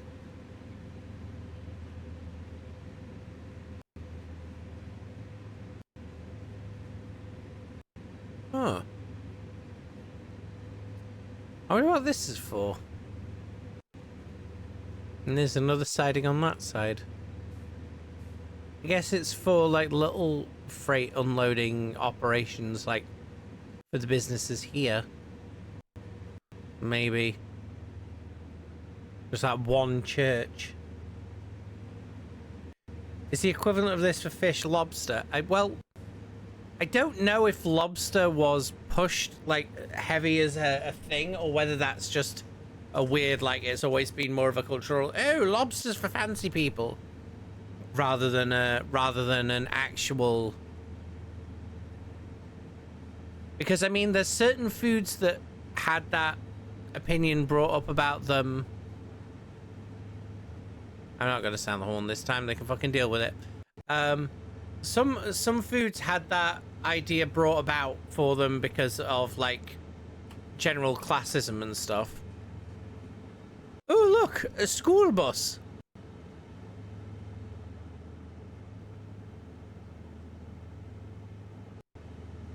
Like so, like lobster, I'm presuming because of that being like being a fresh thing and stuff, and like it and like it's a whole class thing. Whereas bacon was only put into the mind's eye of being like so popular as a thing purely through marketing, right? The same way that Edward Bernays was also the one that made the image of like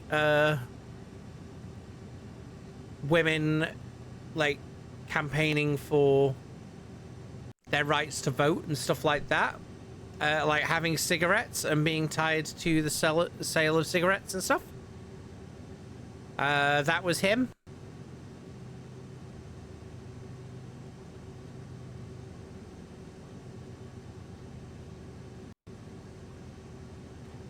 Throttle 6. We got 12 miles left.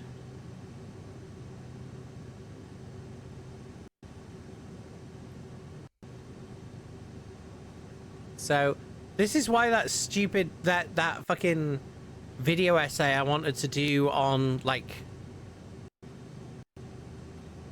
far-right shit in VTuber spaces and stuff also had to touch on fucking Gamergate, and then ends up having to like be involved with talking about the fucking business plot in the 1920s, because I need all that context to be able to make some of the points I want to make. And it's fucking like, oh god, why is it so fucking... It's like the whole... I end up looking like the whole fucking Pepe Sylvia notice board guy. But it's fucking, it's all there. It's frigging ridiculous. I'm driving under the speed limit. Throttle 8.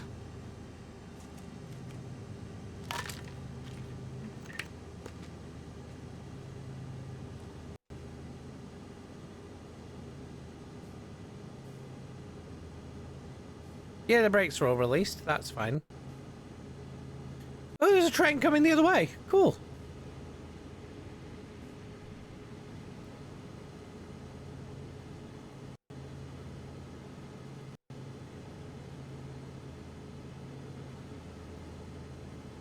Let's look at the end of the train.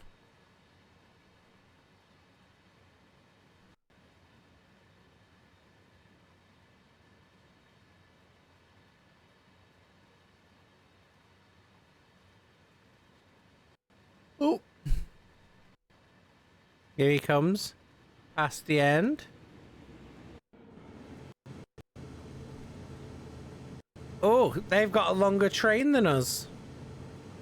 Only by a little bit, though. Look. And away they go.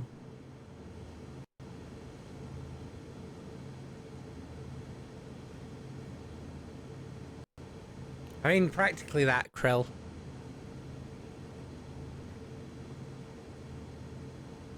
Is that a field of solar panels? What is that? Yeah, solar panels. Huh. It's a solar farm.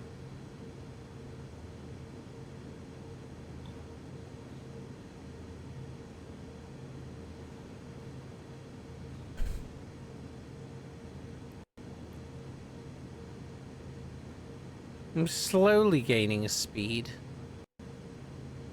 I say it, I start going a mile slower.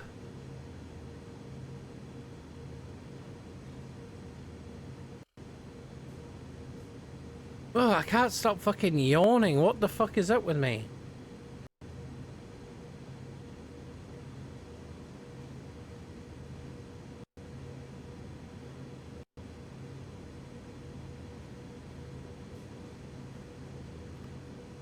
We're starting to speed up. Again.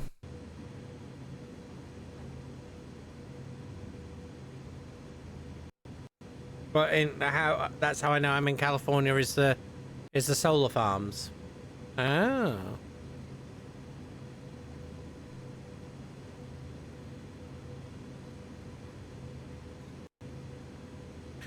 I wonder then, actually, because I know, like, on Truck Sim, obviously we had to go through the state border, like, pass things, where it's like, okay, well, you're crossing a border, so you've got to stop, and you've got to check, like, the stuff that lets you over the border, right?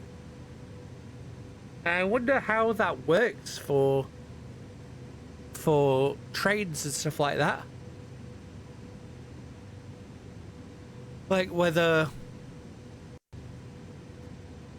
I'm guessing for, like, passenger services, you'd get your passport and stuff, or whatever you need, checked before you get on the train yourself, and then the like the driver of the engines, or like the it'd be like an airplane pilot, where because they're working for the airline, it's sort of that sort of covers it, I'm guessing. Huh. I never even thought about it until, because obviously, like I say, over here in the UK, you don't have to worry about that on trains because everything's all in the same fucking country. I mean, well, it's England to Scotland to Wales, but you don't need a passport to go between them.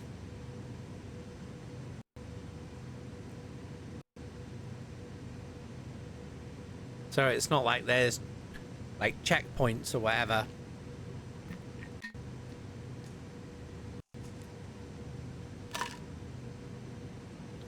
Let's look at the map. Oh, we're getting closer. So we've got to go past this squiggly bit. Then we go down to here. Fair enough.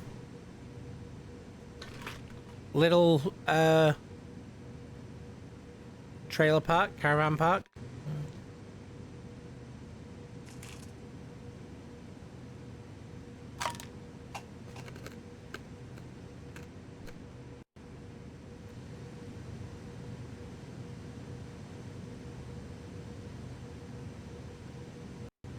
Oh, Texas was really late to the boom, the train boom. Fair enough. They're still relying a lot on like horse and carriage and stuff like that. Oh, we've got another ad break starting in a few minutes. So, if you all don't want adverts, I would say like you can sub, or you can get like Twitch Turbo or whatever the fuck that is, and that's just like one payment of £10, which then goes across the whole site, or just use a browser that has like an ad blocker. Like I don't fucking care. Like, because if you want to support me, you can go to my Ko-fi thing and do that instead. Because I do cheaper tiers and stuff. And then if you feel like you want to support for like £1 a month or something, you can. But don't feel like you have to. It just reminds me like every time it comes up with the ad break thing. The big cities that exist today in Texas were founded by having rail connections between each other, not too dissimilar how. Yeah. Fair enough. I mean, it's kind of like the UK. A lot of the UK lines were... That's why the railways are so fucking dense over here. It was because it was all like these little railway companies that made all these lines like all over the fucking country that would like start to connect to each other and stuff, and then they'd get conglomerated into like the big four, which were the London Midland and Scottish, the London North Eastern Railway, the Great Western, and the Southern Railway, and they'd like have, so the country was separated into 4 kind of sections, and then under nationalisation, then that all became British Railways. So, you know, Southern Pacific swallowed them up by the end of... Yay, train monopolies. I guess that's the difference, because with the US, Southern Pacific swallowed them up because, like, they say it's the company buying them all out, whereas over here they all became one big company because of nationalisation. So then it meant that the it was all like part of government operating, so then the government helped like pay for the maintenance of the lines and all of that sort of stuff, and then it was all sold off by Maggie Thatcher, the demon herself, and then it all became privatized, and now we're fucking stuck with ridiculous train prices.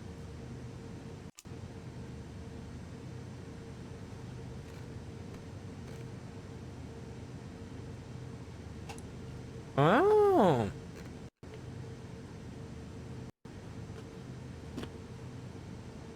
Oh, we're going through like a mining operation type thing or something. So that's what the little weird little spaghetti thing was. Cool. Yeah, because then you've got all the ore trains and shit. Cool.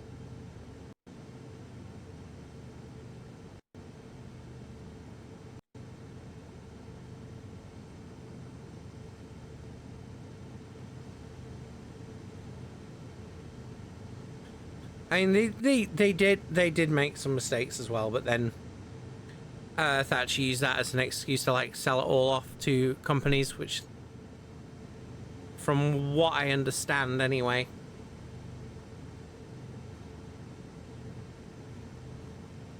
I would have to look into more detail. Ooh, that was one thing actually, like the railway that I ended up visiting on the Sunday, I got the footage of.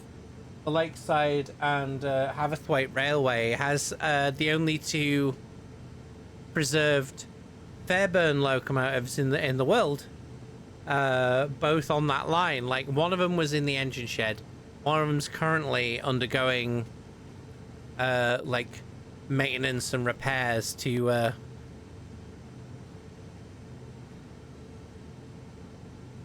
to basically like when I saw it, there's chassis there. They've taken the boiler off and stuff because they're like doing all the maintenance and stuff.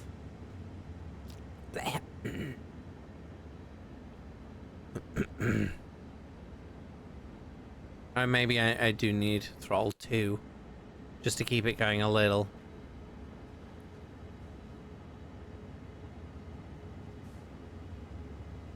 So we're coming up to a yellow signal.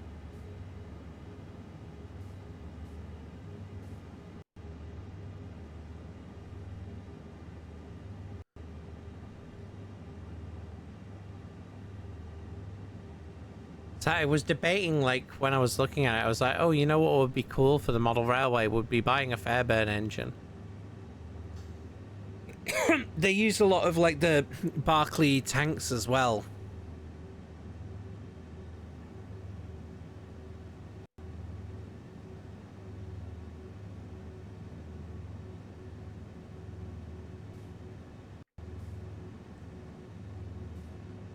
So, which I want to get some actual models of.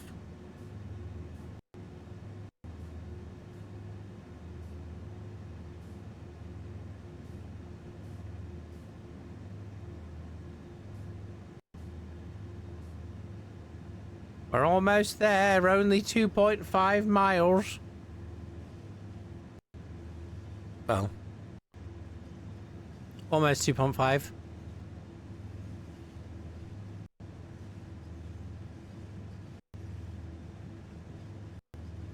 Now it's 2.5.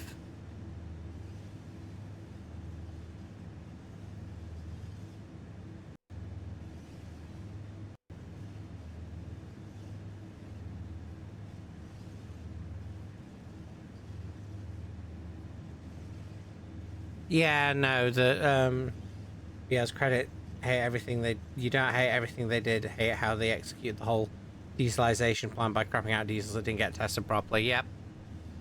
Yeah, that was the main issue, because they were like, oh, this is clearly what we need to do, and then just fucking threw shit at the wall and hoped it stuck, rather than doing, like, excessive testing and things.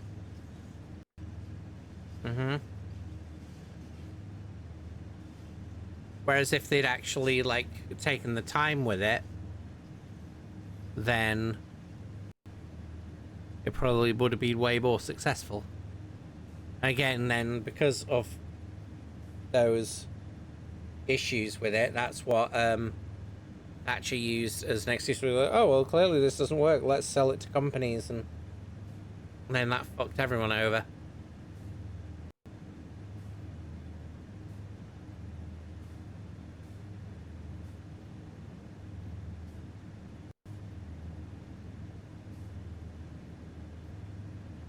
Which, yeah.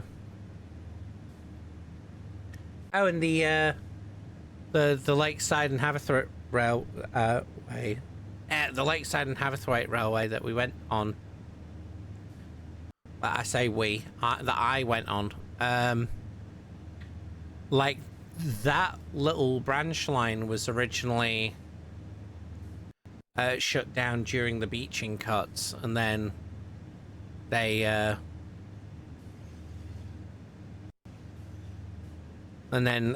brought it back through like the Heritage Railway, like preservation.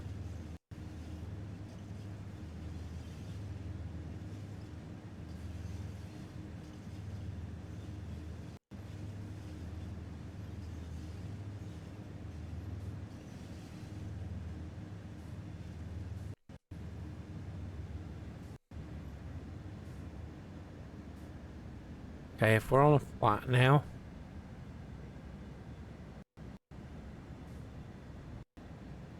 I'm gonna let us drift a bit, because that'll slowly take some speed off as well.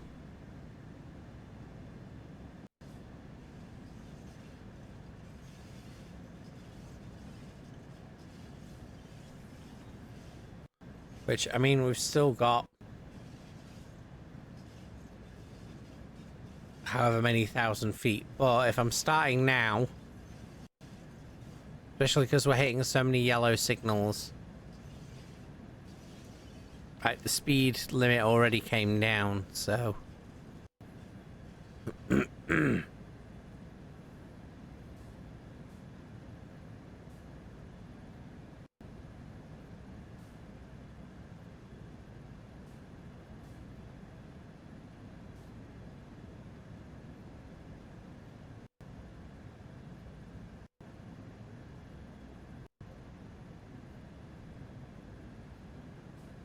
Yeah, no, that's still the correct.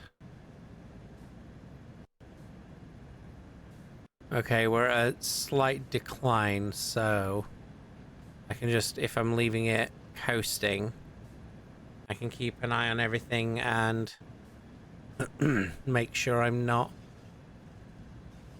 like drifting too far into like going faster.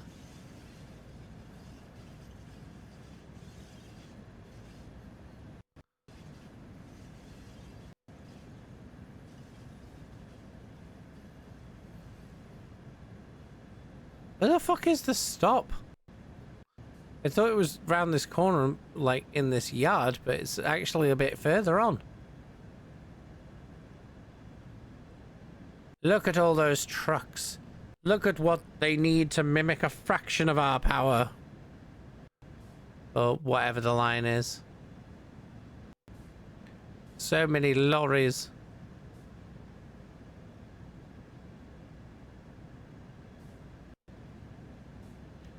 There's Optimus Prime. No, actually. More accurately, that's the truck from Mask. Mask! Always hiding hot on Venom's trail. See the days of me. I remember watching that show as a kid. Mask! There's all these normal guys and then they put on these big like robot helmet things. And, like their vehicles did like had cool powers and shit.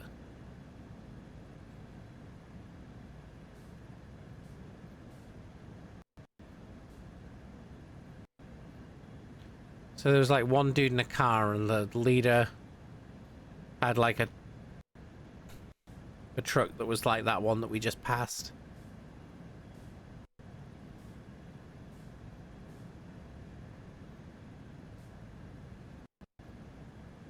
Here we are.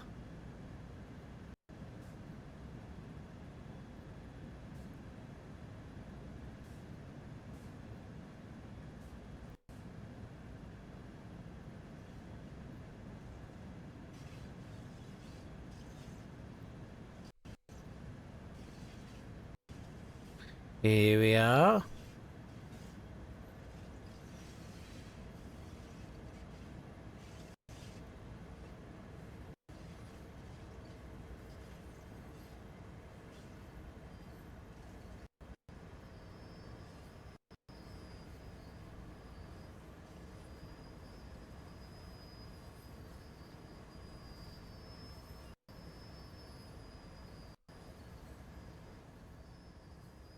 Have I done it again?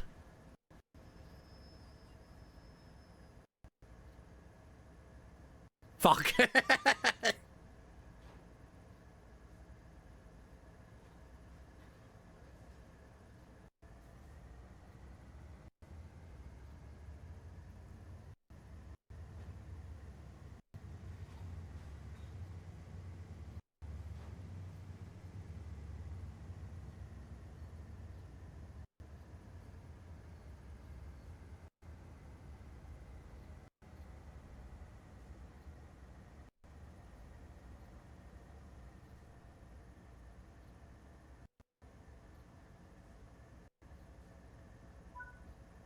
There we go. We're there. Woo! It was only that little bit that I went over the speed limit, and the rest of the time I was comfortably underneath. Stop accuracy. Yeah. Okay, nice. E.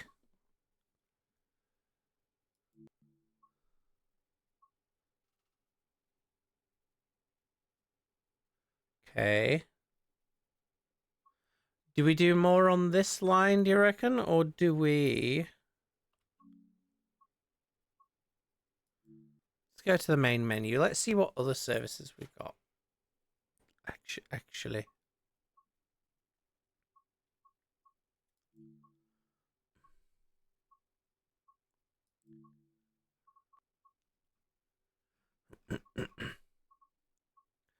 The underground. Milton Keynes.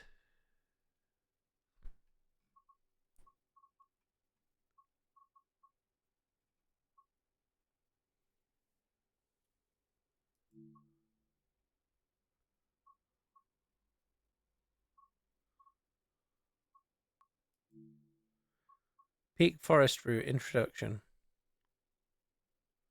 You know what? Let's do that. Now we get to play with a steam train. Yay! Wonders of Sodor.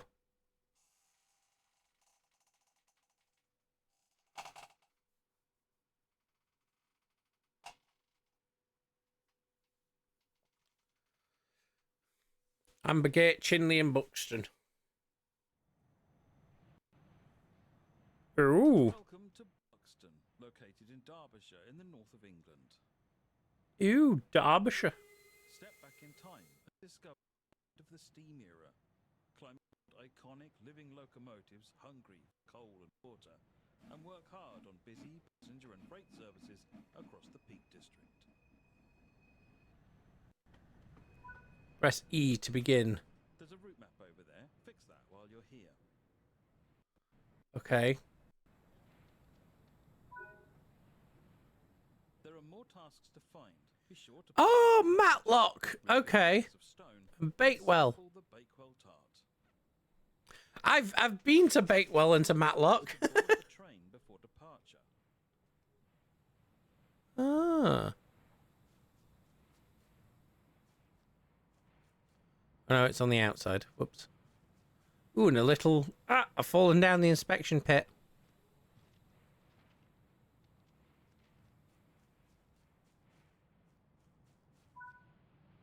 Okay. Ooh, so we get to be in the brake van. In the brake van, you can sit in any available seat. Cool.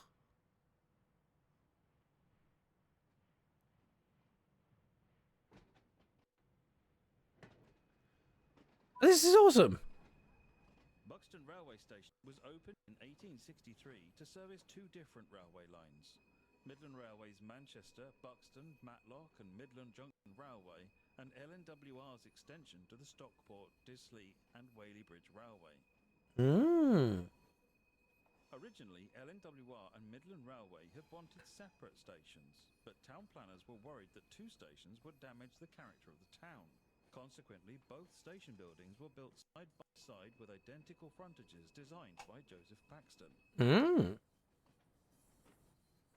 In 1867, an extension to Midland Railway's line allowed their passenger services to travel directly between Manchester and London for the first time, bypassing LNWR. In 1923, LNWR and Midland Railways were merged into the London, Midland and Scottish (LMS) Railway. See, this is what I was talking about earlier. This would consolidate the 120 railway companies operating in the UK down to 4 large ones, known as the Big Four. Yeah, no, exactly. Were themselves consolidated into the state-owned British Railways in 1948. Yes. Limestone, an important ingredient in lighting and construction, had been quarried for centuries in Buxton, and the arrival of the railway prompted rapid expansion of this industry. Tungsten quarry, opened in 1929, would go on to become the largest quarry in Europe. Oh shit, I didn't realise that. This train is powered by an LMS Class 4F steam locomotive. Yes. They were first built in 1924 and are an iconic example of British freight locomotion during the steam era. During your journey as a driver on this route, you will learn to drive this locomotive as well as the LMS Jubilee Class passenger locomotive and the LMS Stanier Class 8F, a heavy freight locomotive. Cool. You'll learn to haul a variety of different freight between bustling yards and perform express passenger services whilst tackling steep gradients. Ooh.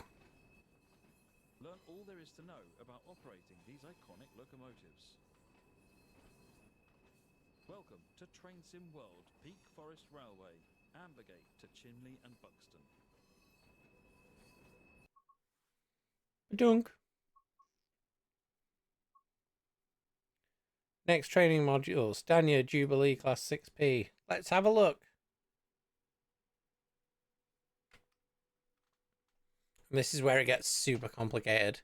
And it's like, oh, you've got to fucking not blow up the boiler. In this training module, you'll be learning how to drive an LMS Jubilee Class steam locomotive. Okay. During this brief introduction, you'll be taken through the critical driving controls and Pulse. performing passenger operations. When you're ready, climb onto the footplate. Door. E. Take a seat at the driver's position. This is where you'll be spending most of your time. Yep. For this introduction, you'll be completing a full loop of the circuit and performing passenger operations when you reach the next stop. Okay. Let's prepare the locomotive for departure. The reverser determines the direction of travel and how much steam is consumed as the locomotive moves. Move the reverser into the full forward position. This ensures that you'll get the maximum amount of power to get... Okay. To begin loading passengers, you will need to open the passenger doors. Why? Hey. Oh, so the controls for the passenger doors are the same as in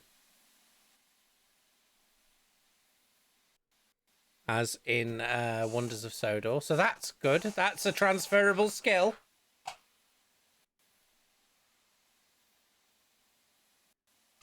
Funnily enough, these coaches are what I got with my Bachmann station pilot set that I got that It's time to depart. Close the passenger doors. I'm using. This locomotive has a combination brake that controls both steam and vacuum brakes. Okay. Brakes will apply on just the locomotive. Vacuum brakes will apply to the rest of the train. Yes. As long as it is equipped with vacuum brakes. Mm-hmm. When a vacuum is created, this will release the brakes. The driver can use the brake handle to destroy the vacuum, which will start to apply the brakes. Destroy the vacuum.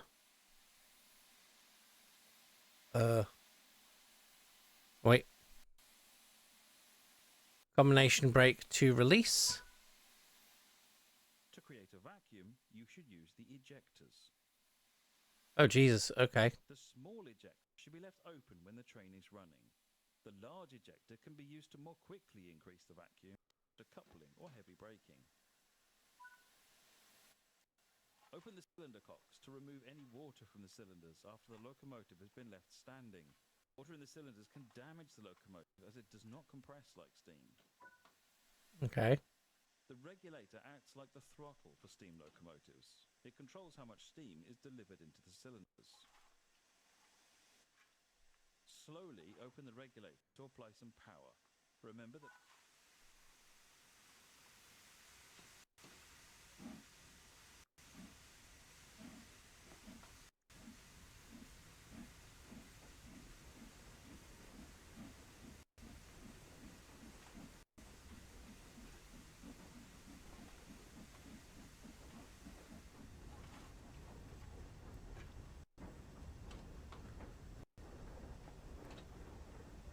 Reach a speed of 15. Okay.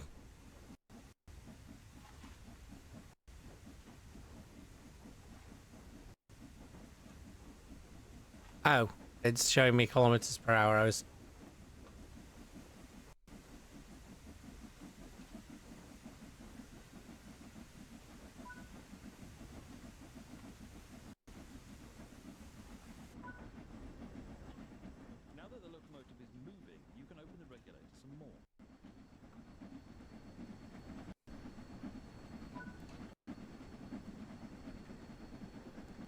Okay, let me just HUD guide options settings. General?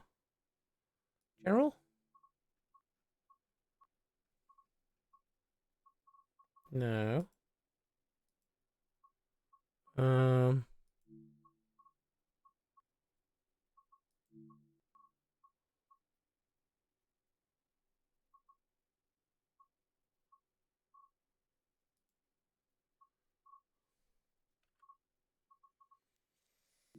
HUD and gameplay. Okay.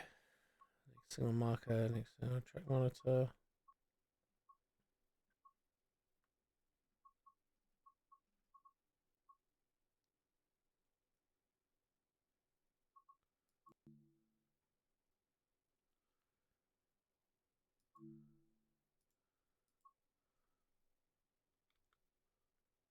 There we go.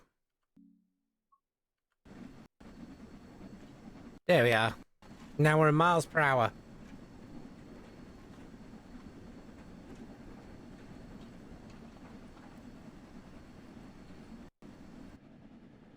I can't see.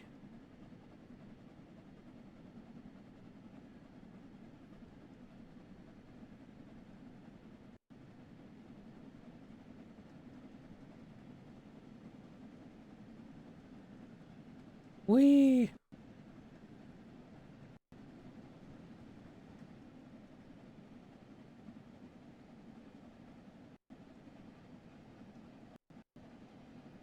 Okay, we're starting to get up. Starting to pick up speed.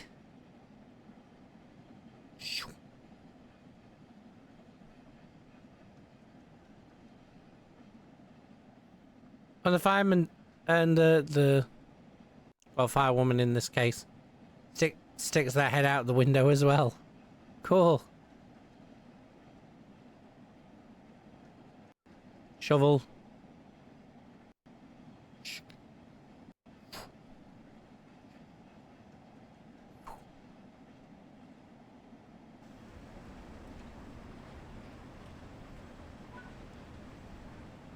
Starting to pick up speed, move the reverser into mid-gear. This reduces the amount of steam let into the cylinders and saves energy.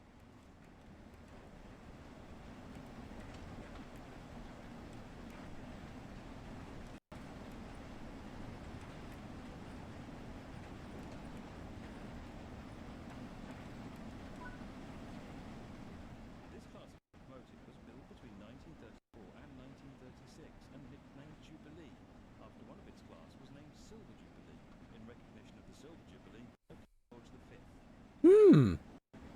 Didn't know that. Up until the late 1950s, the Jubilee were the largest express passenger locomotives found running out of St Pancras in London. Oh. Found on main lines throughout the LMS network running express services, until later being displaced by the more powerful Royal Scot class. Yeah. Okay. This locomotive has a tractive effort of over 26,000 pounds and has a top speed of 90 miles per hour. 90.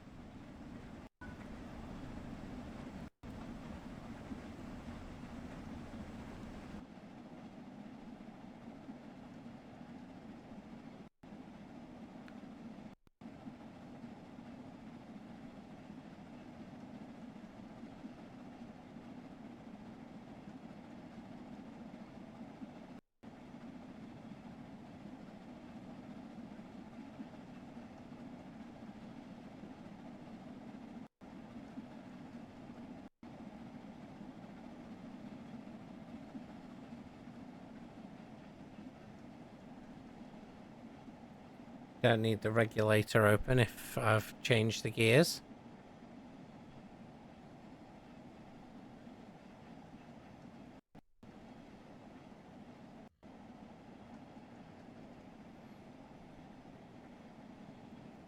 And then we just need to judge it, because that is the combination brake. Steam brake. Ah. So we use the combination brake because we've got the coaches.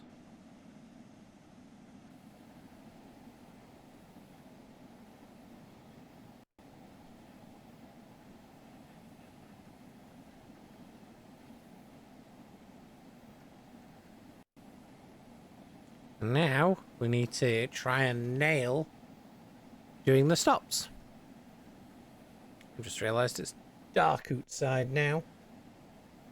Not in game, I mean in real life. You're What? approaching the station. Let's prepare the train to slow down. Yep. Bring the train to a stop in the indicated position. Okay. Use the combination brake to apply some.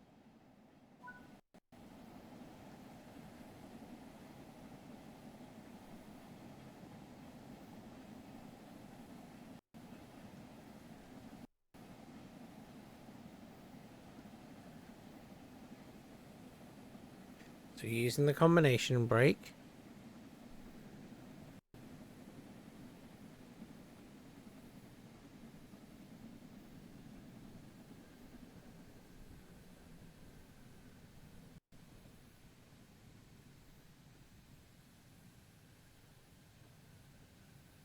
I may have applied that too firmly too early.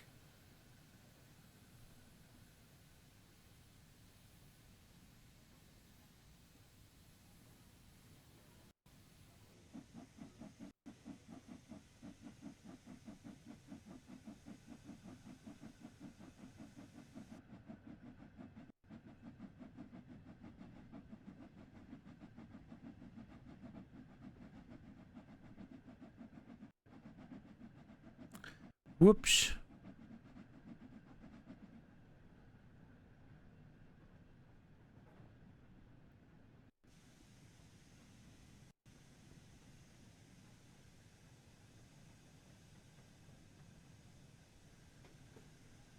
And then let's drift for a little bit.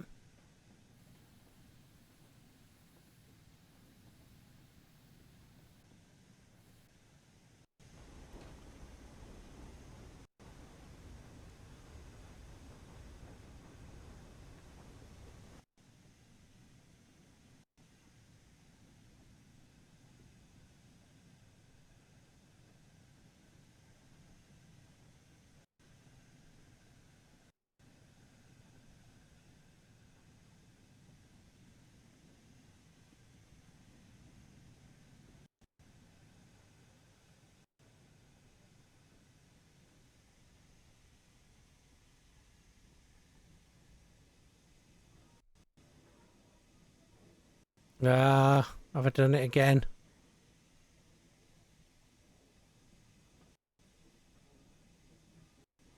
There we go. Hooray! Now that the train has stopped, you can open the passenger doors. There we go. Good work. That concludes all the basics of operating this locomotive. Oh, that was a lot easier than I remember it being. The 8F. Yes. Let's do the big boy. I want one of these.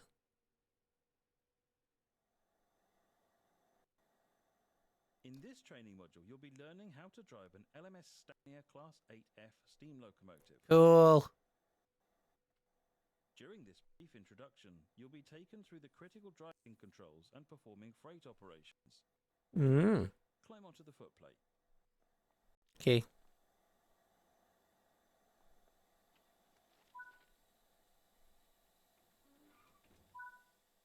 Take a seat at the driver's position. This is where you'll be spending most of your time. This class of locomotive was built between 1935 and 1946 and was designed as a freight version of the highly successful Block 5 locomotive. Oh.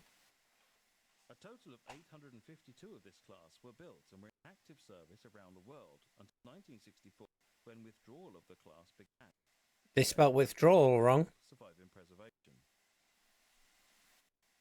I'm trying to remember if there's one on the... The reverser determines the direction of travel and how much steam is consumed as the locomotive moves. You'll need to reverse the locomotive out of this siding. Set the reverser to full backwards position. Yep. This locomotive has a combination brake that controls both steam and vacuum brakes. Yep. Steam brakes will apply on just the locomotive. Yep. Vacuum brakes will apply to the rest of the train so long as it is equipped with vacuum brakes. Yep. When a vacuum is created, this will release the brakes. The driver can Blah blah blah. Destroy the start vacuum. to apply the brakes. To create a vacuum, you should use the ejectors. The small ejector should be left open when the train is running. The large ejector can be used to more quickly increase the vacuum after Okay, the small. braking. Okay, cool. Open the cylinder cocks to remove any water from the cylinder. Yep.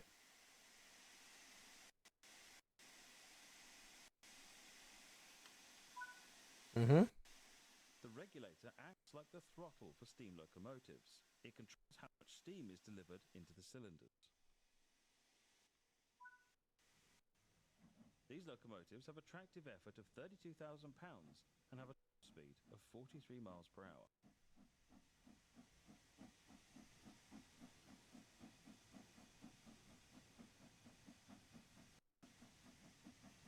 £15 mph backwards. Risky. Oops. Now that the locomotive is moving, you can open the regulator some more. We're starting to pick up speed. Move the reverser toward mid-gear. This reduces the amount of steam let into the cylinders and saves energy.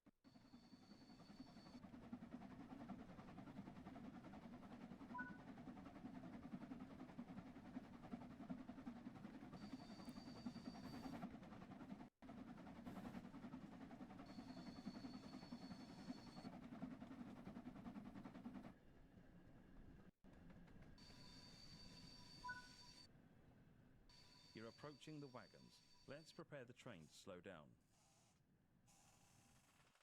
Close the regulator. Oops.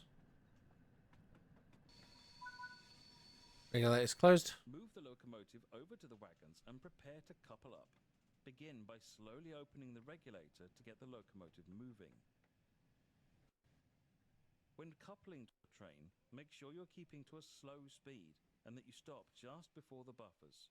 You may find it easier to control the locomotive doing a small brake application as you do this last move.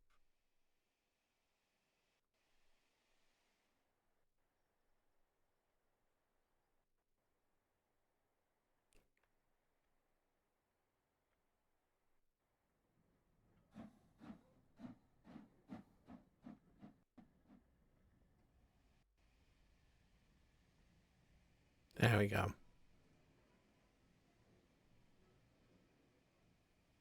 I'm gonna slowly move back to couple up.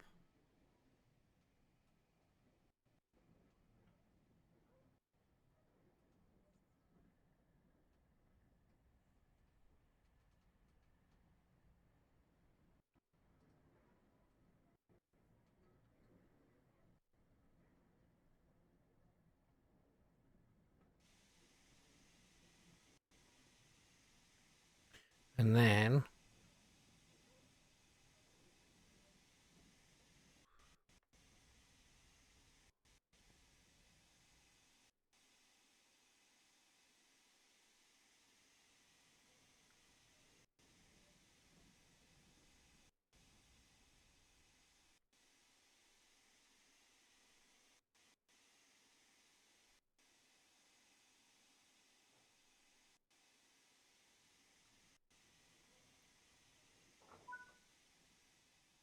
This locomotive uses manual hook and chain couplings which will need to be connected by you.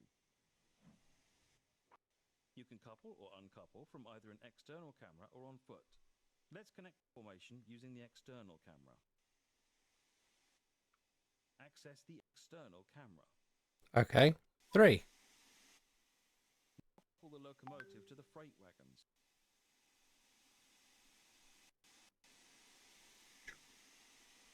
Oh, okay. Fair enough. Return to the first-person camera. You will need to ensure That's that all the junctions are correctly aligned before moving the locomotive. As this yard features manual junctions, you will need to set them by either walking over to them or by using the map. okay. So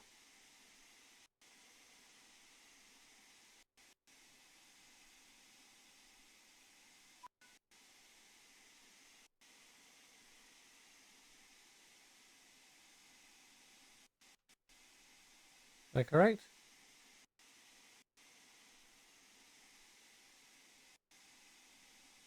Oh, now I can set the combination brake to release. Okay. As these wagons are fitted with vacuum brakes, we'll need to increase the vacuum in the wagon before the brakes will release. Use the large...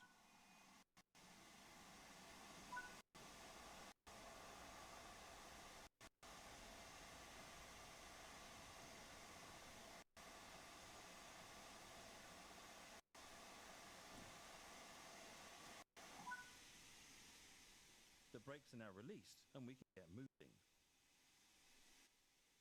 Move the reverse to the full forward position and open the regulator slowly to get the train moving.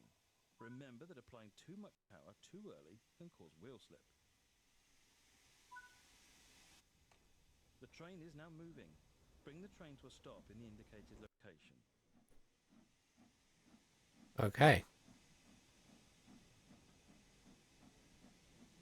Let's try that. Is this a black? No, it's an 8F. So the heavy goods version of a Black 5. He was talking about that earlier.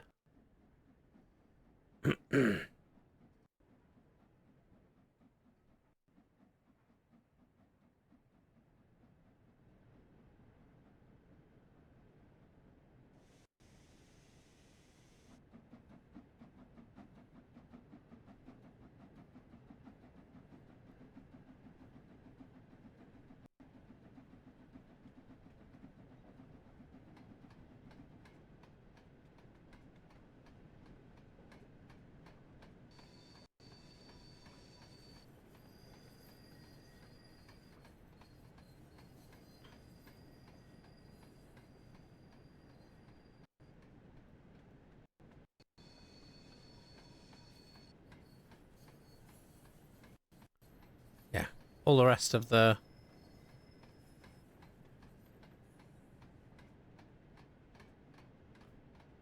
Okay, the rest of the lines seem to be correct.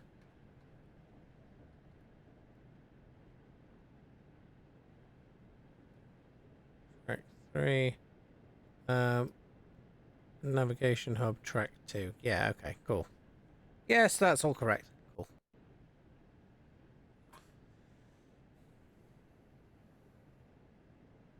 Don't put your head on there. I was worried that Kevin's going to press the sensor button so all that you can hear is beep.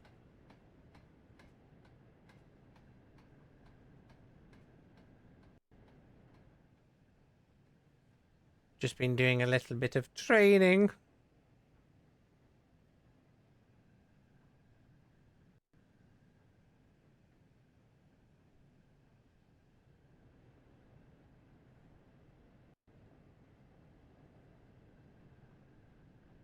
And I think once we've done this training, we're probably going to finish for tonight, because I'm going to stream again tomorrow. So I'll probably start earlier tomorrow as well, and then we can have like a nice long stream of doing Warhammer stuff. Doing some rogue trading.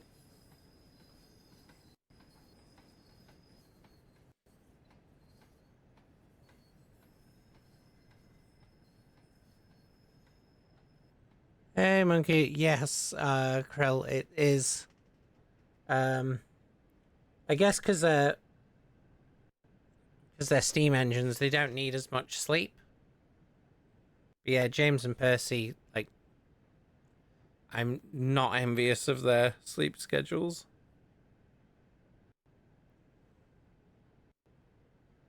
Then after we've done this, yeah, the crews. I'm presuming the crews get to swap out. So, like, halfway through the day, they'll swap to a different driver and fire person. I'm guessing.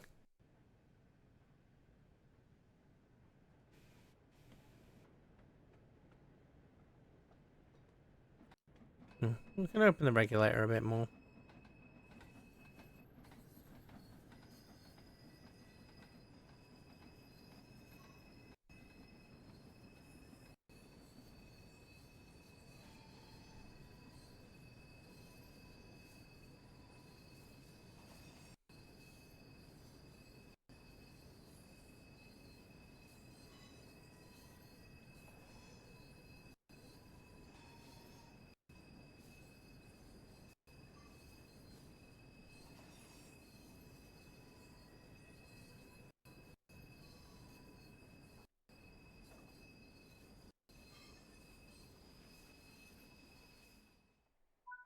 There we go.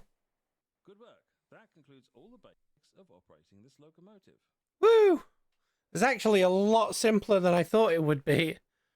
Like last time I tried operating a steam train on this game, I just fucking failed, so... Yeah. So... I feel like...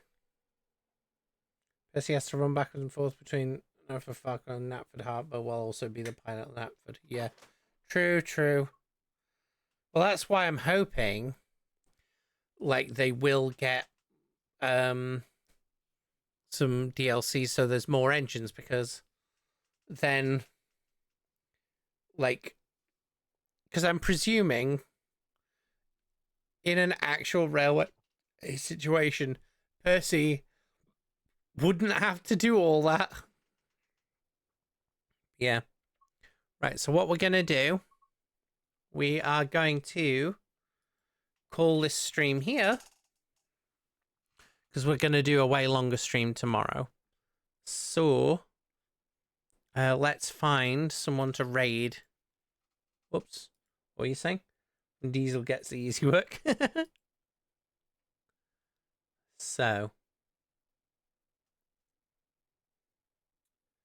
let's go into following. Theory.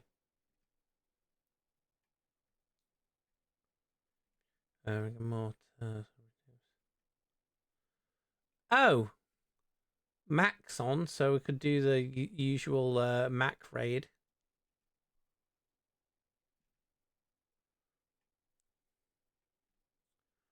Or Zan's on. In fact, it would make more sense to go over to Zan, probably.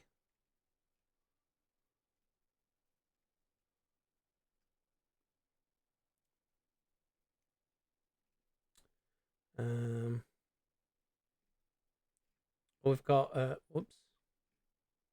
Okay, so kind of just went finished, I think.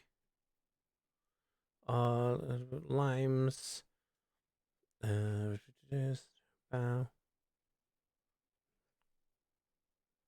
Or it's resorted, everyone. What the fuck happened? Okay.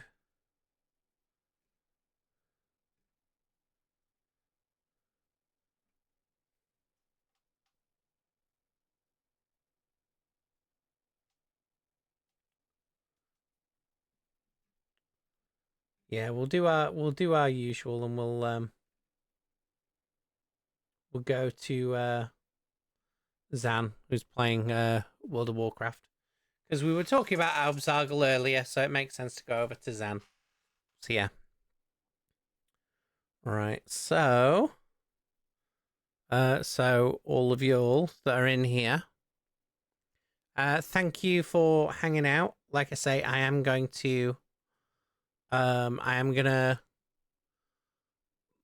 do a much longer stream tomorrow, when we're gonna do a Tugs redub.